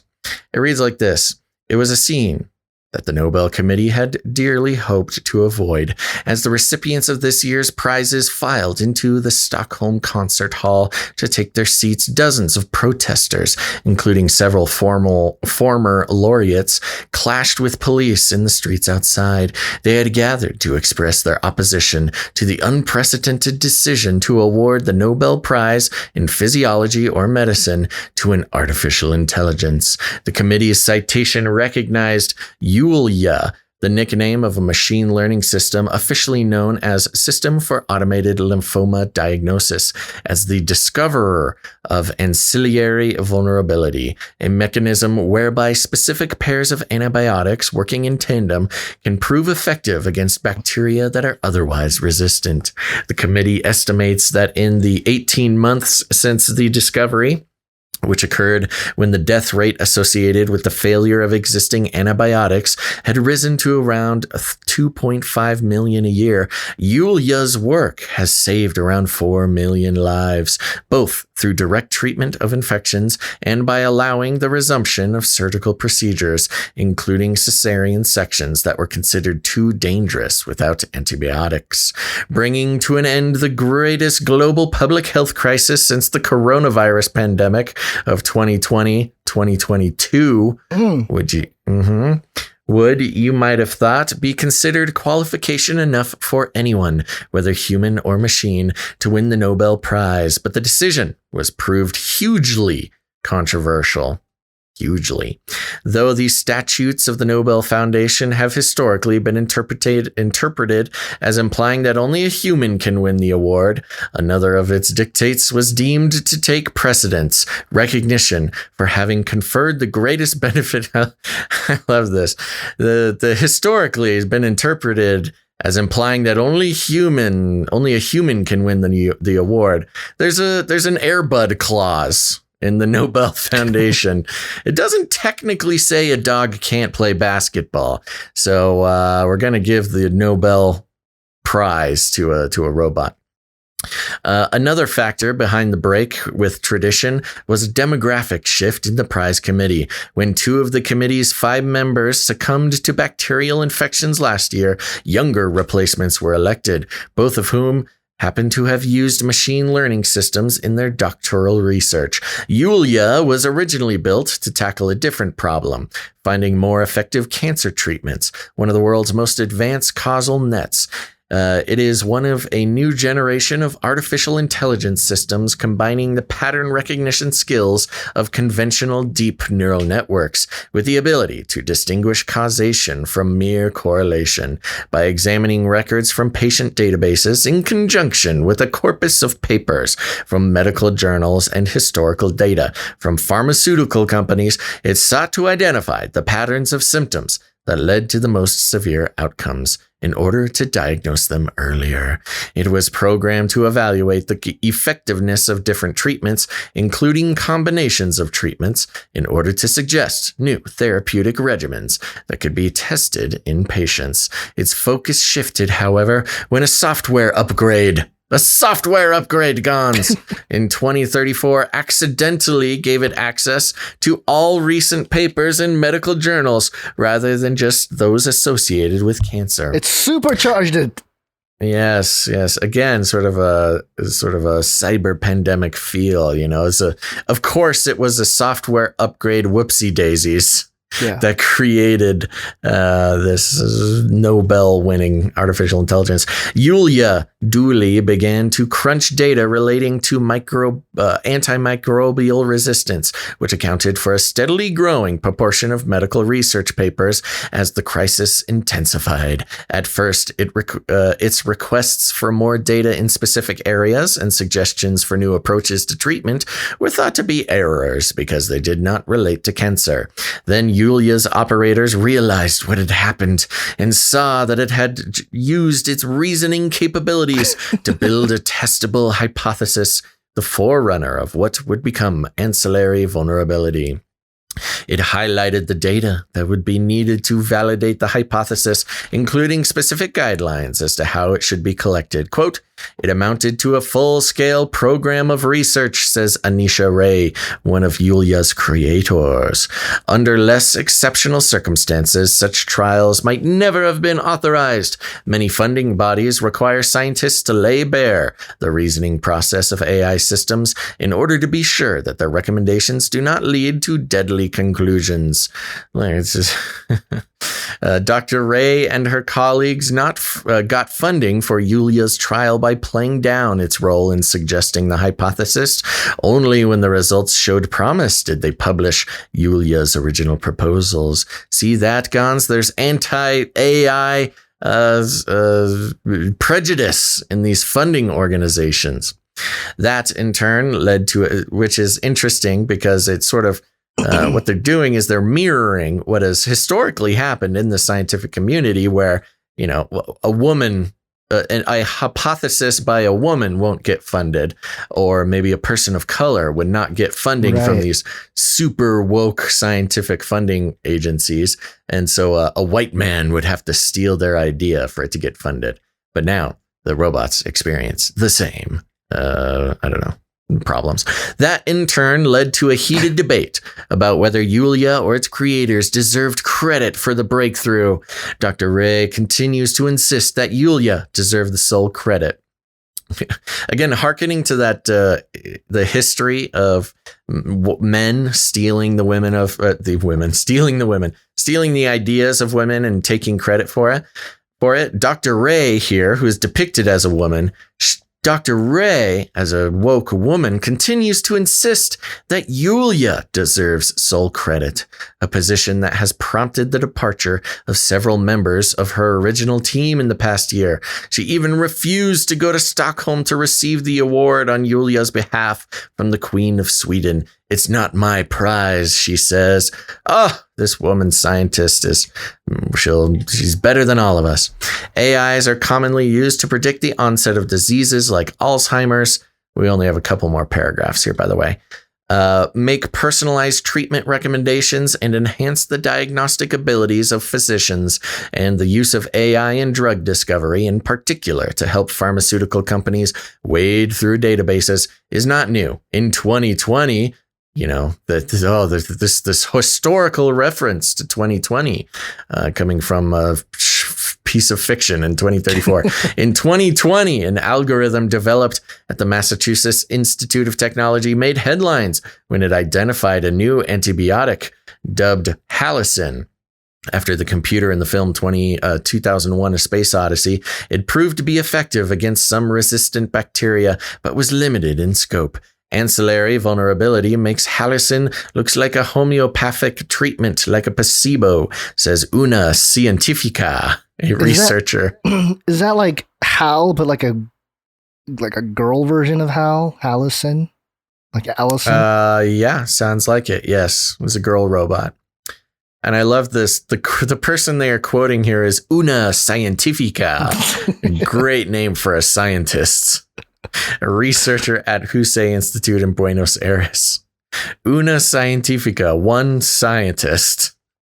Even so, the Nobel Committee's reference to Yulia's discovery has angered those who see it as little more than a clever tool. Quote, Yulia is an AI capable of winning a Nobel. That is not the same thing as an AI that's capable of discovery, says Harsh critic,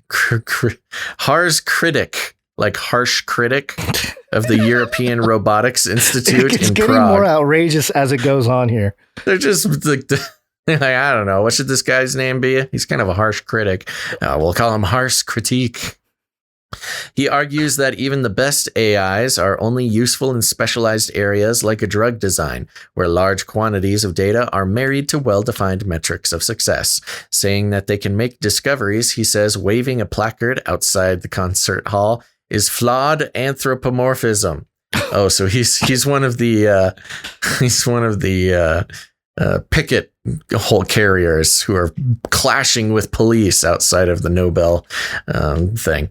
Rightly or wrongly, Yulia is unlikely to be the last artificial intelligence to win a Nobel Prize. Sources within the Nobel Foundation say that similar nominations have been received for prizes in physics and chemistry as AI systems are used to search for new material and chemical compounds suitable for use in batteries, solar panels, and carbon capture membranes.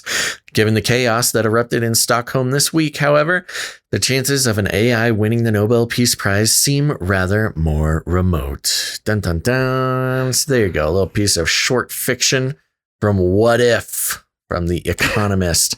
But, it's kind of silly. We can make fun of it a little bit, but it's really, it is an educated hypothesis because, as we know, this is closer than one would think.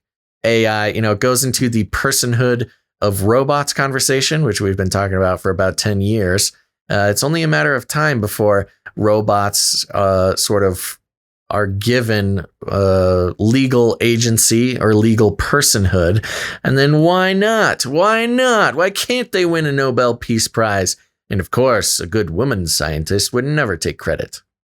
Well, I think we should write a script and try to get it in on Netflix and Hollywood and that whole deal, and just call it like the Woke Bots or Wokebot or something like that. Yeah, Invasion of the Woketrons. Something, yeah, where this robot figures out that the virus of the world are just white males. Exactly. And we have to hide you. Mm-hmm. And all the white males start wearing googly-eyed VR headsets to hide themselves. Anyway, yeah. To disguise themselves as robots. To pretend beep, like bop, boop. Must hunt white males. Have you seen any white hogs? Protocol destroy white hogs. Speaking of woke, a couple more stories here. Are you even woke? The Olympics are coming up, Basil. Yes. And the Olympics are definitely the wokest place on earth, and it's going to be happening in Japan. This is InsideTheGames.biz. Japanese Olympic Committee names first transgender person to board. Fumino Sugiyama, a transgender man. So it's a woman that is assigned female at birth, Gons. A transgender man and former fencer is the latest addition to the Japanese Olympic Committee board of directors after being appointed yesterday.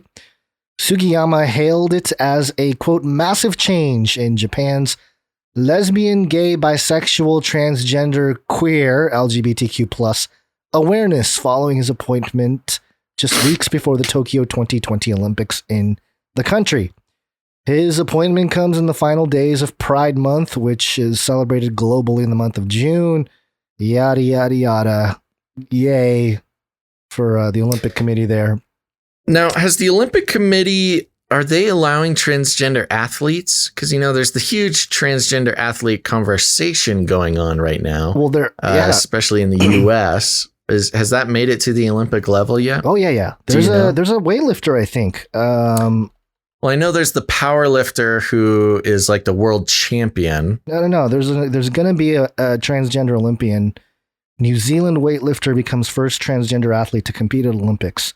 So yeah. Okay. There is a male. A guy. Should we take bets? Here's the thing. That this transgender woman is going to win the weightlifting gold medal. Yeah, okay. This is an interesting kind of, I guess, a social dilemma here, because on the one hand, if this transgender man who is a woman now is a transgender woman, the transgender implies you're I know, but I like to stick to the biological construct. Yeah, it's fine. I just make a choice because we don't need to stumble over it every time we mention it. Yeah, we do.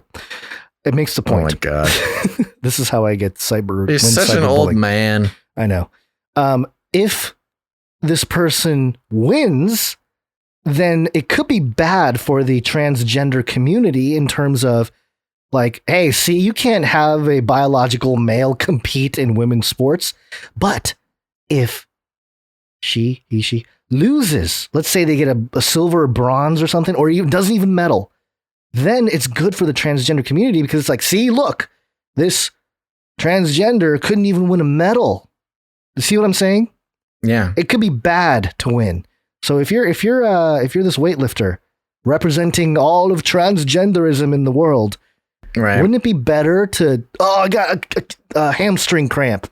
Socially, it would, yes. So as far as the conversation, because the conversation is not in the right place right now for it to just be cool that they took gold, especially if they do it in some sort of extravagant fashion, like if they're power lifting the amount that the biologic or that the non-transgender males are lifting, then it's just going to be obvious. Like, okay, you're right. I think it will harm the whole conversation. That's what I'm saying. If she takes gold. That's what I'm saying. Isn't it interesting? Maybe it's a better PR move. Maybe they're pulling him aside here. Laurel Hubbard. Yeah. 43 years old, oldest lifter at the games. There's a picture. Also the oldest? Oldest, 43 years old. Will be the oldest. See, that lifter will at the games. also not bode well because, this is the general rule is that the younger athletes, maybe not the youngest athletes, but there's a sweet spot when it comes to athleticism. A mix between experience and physical development. You want to be young enough where you're still got those rubbery young bones, but old enough to where you have the experience needed to take to be a champion. Hubbard will compete in the super heavyweight 87 kilogram category. There's a picture, hairy armpits and all, and it doesn't look like it's. It is. It's weight. I feel like I could do this. Weight here. Well, what are they lifting? You got a 45-pound bar and 225, so that's 145 pounds. I don't think that's pounds. It might be kilos. Kilos. Yeah, well, that would make it about 250 pounds, which is not nothing. It's not nothing, yeah. But anyway, I just think it's an interesting. Do you want to take bets? We can put it in the little red book. It seems like, again, barring the sort of twists and turns of what you just brought up. Mm-hmm. It's obvious that they're going to win. That's just if all goes to plan, of course. Yeah. But I will go on a limb and say that they're not going to they're going to get injured or something. An injury is going to keep him out of the competition. Yeah, you really got him. Yeah, no, it'll be interesting. We'll see what happens. Go ahead. I was going to move on to the next woke. Sure. Yeah, here we go. Some more wokeness coming from campusreform.org. So this is the conservative, not outlet, but organization that kind of tracks these campus issues, the campus wokeness. So campusreform.org, academically speaking, Profs declare correct grammar is racist. No such thing as standard English at symposium. Speakers at Towson University Virtual Anti-Racist Pedagogy Symposium criticized university writing curriculum and programs for being racist and perpetuating whiteness. The event occurred on June 17th. April Baker Bell, Associate Professor of Language, Literacy, and English Education at Michigan State University, argued that idea of standard English among teachers is used to maintain racist assumptions about Black language. Bell stated it is evident that anti-Blackness that is used to diminish Black language of Black students in classrooms is not separate from the rampant and deliberate anti-Black racism and violence inflicted upon Black people in society. She's saying that standard English is as bad as the Ku Klux Klan. I think we have joked about this too. And I'm sure we're not the only ones that have joked about where woke culture is leading, that the whole English language would eventually become racist. I think I said it a few episodes ago. I would say even longer than a few episodes ago. But it is interesting. We have been seeing a very solid pendulum swing in the other direction. There is actually some pushback against this in certain groups of the mainstream that are traditionally thought of as left-leaning or liberal. They're even starting to be like, okay, guys, okay, let's take it easy a little bit. Quote, teacher attitudes include assumptions that Black students are somehow linguistically, morally, and intellectually inferior because they communicate in Black language, says Bell. I don't think so. I think maybe Bell feels this way because morally, I do not think morally people think that Black language is immoral.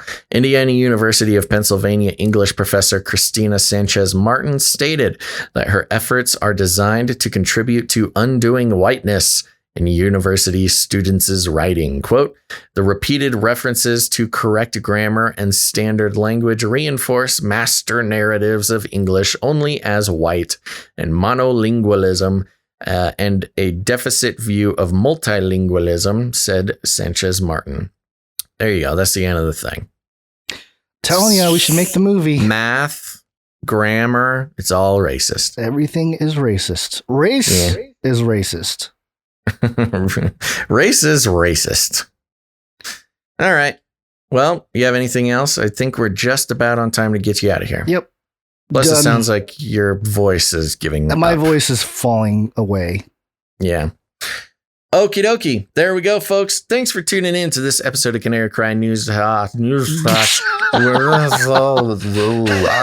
just learning to roll. You're just trying not to be racist. It's okay. We'll be back on Wednesday the 30th. Wednesday the 30th is our next show. So make sure to like and subscribe and all that fun stuff. What are we doing? What is it? No. Like, subscribe, bell button, all. Like, subscribe, bell button, all. You know, it's really funny because when you're going on your thing and I'm trying to get all the episode, post stuff ready and everything. I'm not listening to you, but I can tell I'm supposed to do something based on your inflection, Yeah. It's like, I think I was supposed to do something right there. There you go. Now all you have to do is pay attention to me, Gons. I know, but I got to do other things too. But there you go. If you're on YouTube, like, subscribe, all that kind of stuff. But also remember to follow us in multiple locations. If you continue to if Gons continues to fight against the language of transgenderism, we definitely will be kicked off of YouTube sometime soon. Is that why you're like so complicit with that whole It's not thing? Complicit. It's just ease of language. Like, we all get it. We don't need to make a point every single time. That's where I'm standing. But you're your own person. You do whatever you want. But also follow us in other places because we're not long for YouTube. And that includes heading over to canarycry.party. That's canarycry.party. You can find all the links to all the places we broadcast there. Also, remember, we have a backup YouTube channel right now. So we broadcast on Face Like the Sun. We broadcast on Canary Cry Radio, but yet we also created Canary Cry News Talk, has its own YouTube channel. So youtube.com/Canary Cry News Talk. Go follow there if you want to make sure to not miss a show, because both Canary Cry Radio and Face Like the Sun are moments away from disappearing forever. And there's thousands of you who just refuse to follow us in other places. So if you want another, you just love YouTube so much, go to youtube.com/Canary Cry News Talk. Follow there for our backup channel. Let's see here. Other than that, like I said, we'll be back on Wednesday the 30th. So make sure to prepare yourselves, and we'll need some producers for that episode. That will be, let's see. Oh, it'll still be end of the month. We'll probably still be in the end of the month doldrums. We understand budgets are tight at the end of the month, but if you want to help keep the show going and participate in the value for value model, you can go ahead and become a producer for next episode. I want to thank all of our producers for this episode, which is 356.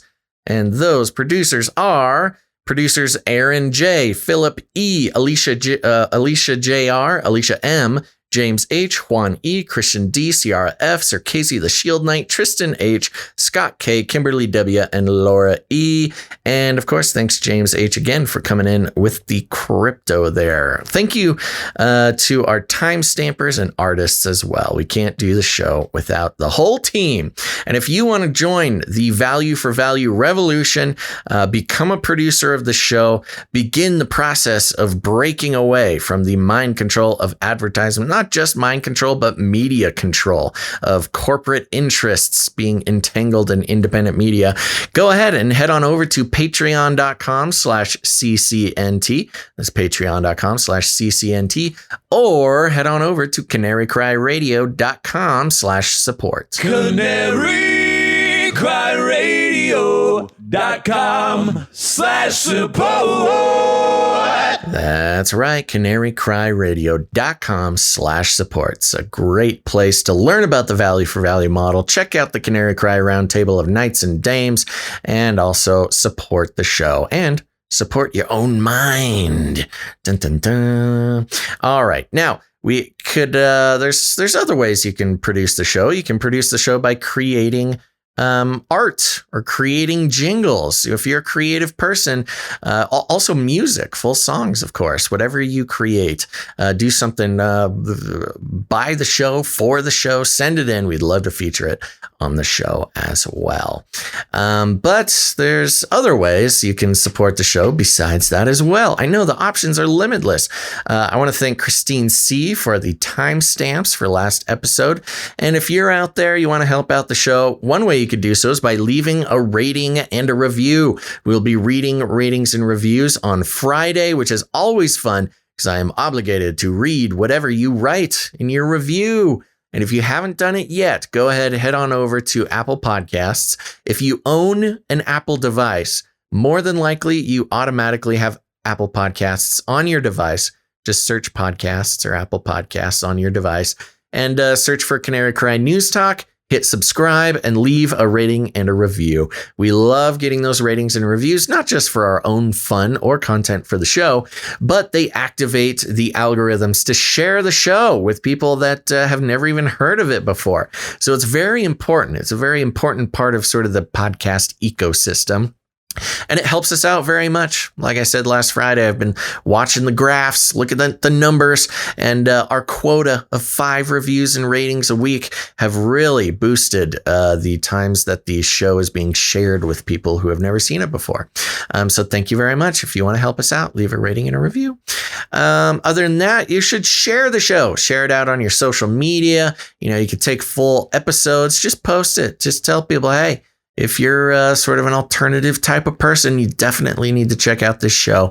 And more than anything, you got friends and family who are starting to wake up to the fact that the world is not what it seems, and just share it with them. They will thank you. Oh my goodness, will they thank you? You know, we like to be friendly to people who are just moving into sort of the alternative narrative questioning space. And a lot of times it can be kind of spooky. You know, there's some hardcore stuff out there that can turn people off. But we just deal with the facts of the matter here, which is we take mainstream media, we compare it against itself and deconstruct and analyze it to see not just what messages are being put out there propagandistically, but also how they are doing it. It's an education for everyone. So go ahead, share the show with them. We call it Rattling Cages. If you need any other instructions, here's what you do. You walk right up to them, you grab them by the cage, and then you shake it. The end of the world occurred pretty much as we had predicted. I want to shake things up, stir up some controversy, rattle a few cages. Hey, stop that! You'll never silence me. I'm the last angry man, a crusader for the little guy. Leave the bird alone. Never. Rattle a few cages. Rattle a few cages. The human race will have every opportunity to improve. And if they don't? Ask Noah. That's right, just asked Noah. Joni of Arc over on Twitch chat has a great idea. Borrow a friend's iPhone for a minute and do a good review. Think outside the box. Ooh. Thank you very much, Joni of Arc. That's what I'm talking about, folks. Some sort of cyber crime. All right. Any last words, Gons? With my voice failing, I will read Psalm 29:4. The voice of the Lord is powerful. The voice of the Lord is full of majesty. And thank God, because my voice is not right now. It's hurting really bad. That's right. The Delta variant coming at you. Sabotaging your favorite podcasters. All right, everybody. Personal request from me. I will be doing clips from this show to share out on social media.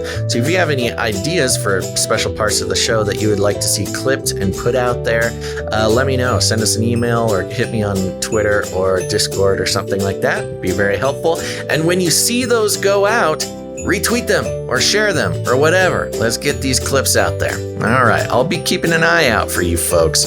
Everybody who shares them will get a special prize. Okay. And that prize is my adoration. There we go. Thank you, everybody, for tuning in to this episode of Canary Cry News Talk. Make sure to tune in next time. That'll be Wednesday the 30th. But until then, think outside the cage. Remember, reality is an illusion. The universe is a hologram. Buy gold. Buy! I want to shake things up, shake things up. I want to shake things up, shake things up. I want to stir up some controversy. I want to rattle a few cages. I want to rattle a few cages. I'm the last angry man. You'll never silence me. I'm the last angry man. I'm the last angry man. You'll never silence me. I'm the last angry man. A crusader for the little guy. Little guy. Little guy. Well, we'll see about that. Whatever, Illuminati.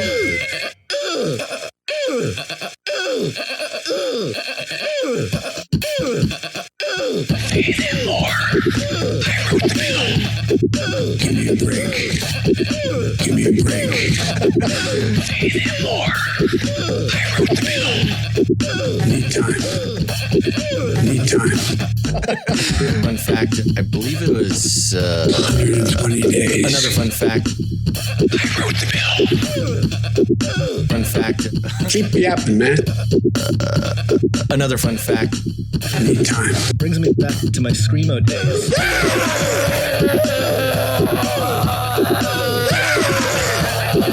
Alien.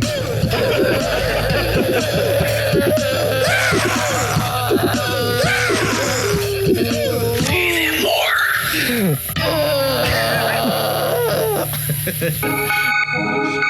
In the future, humans will be confined in a people's zoo. I'll keep you safe and warm. In my people's zoo. Need time. I'll keep you safe and warm now.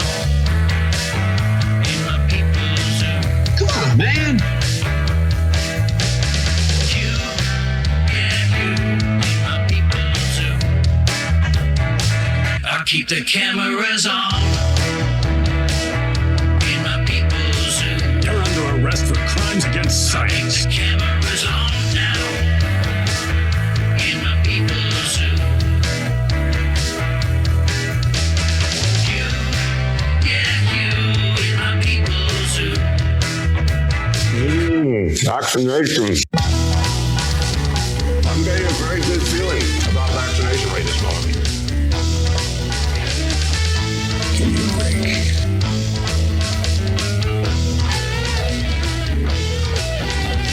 You can't handle the truth.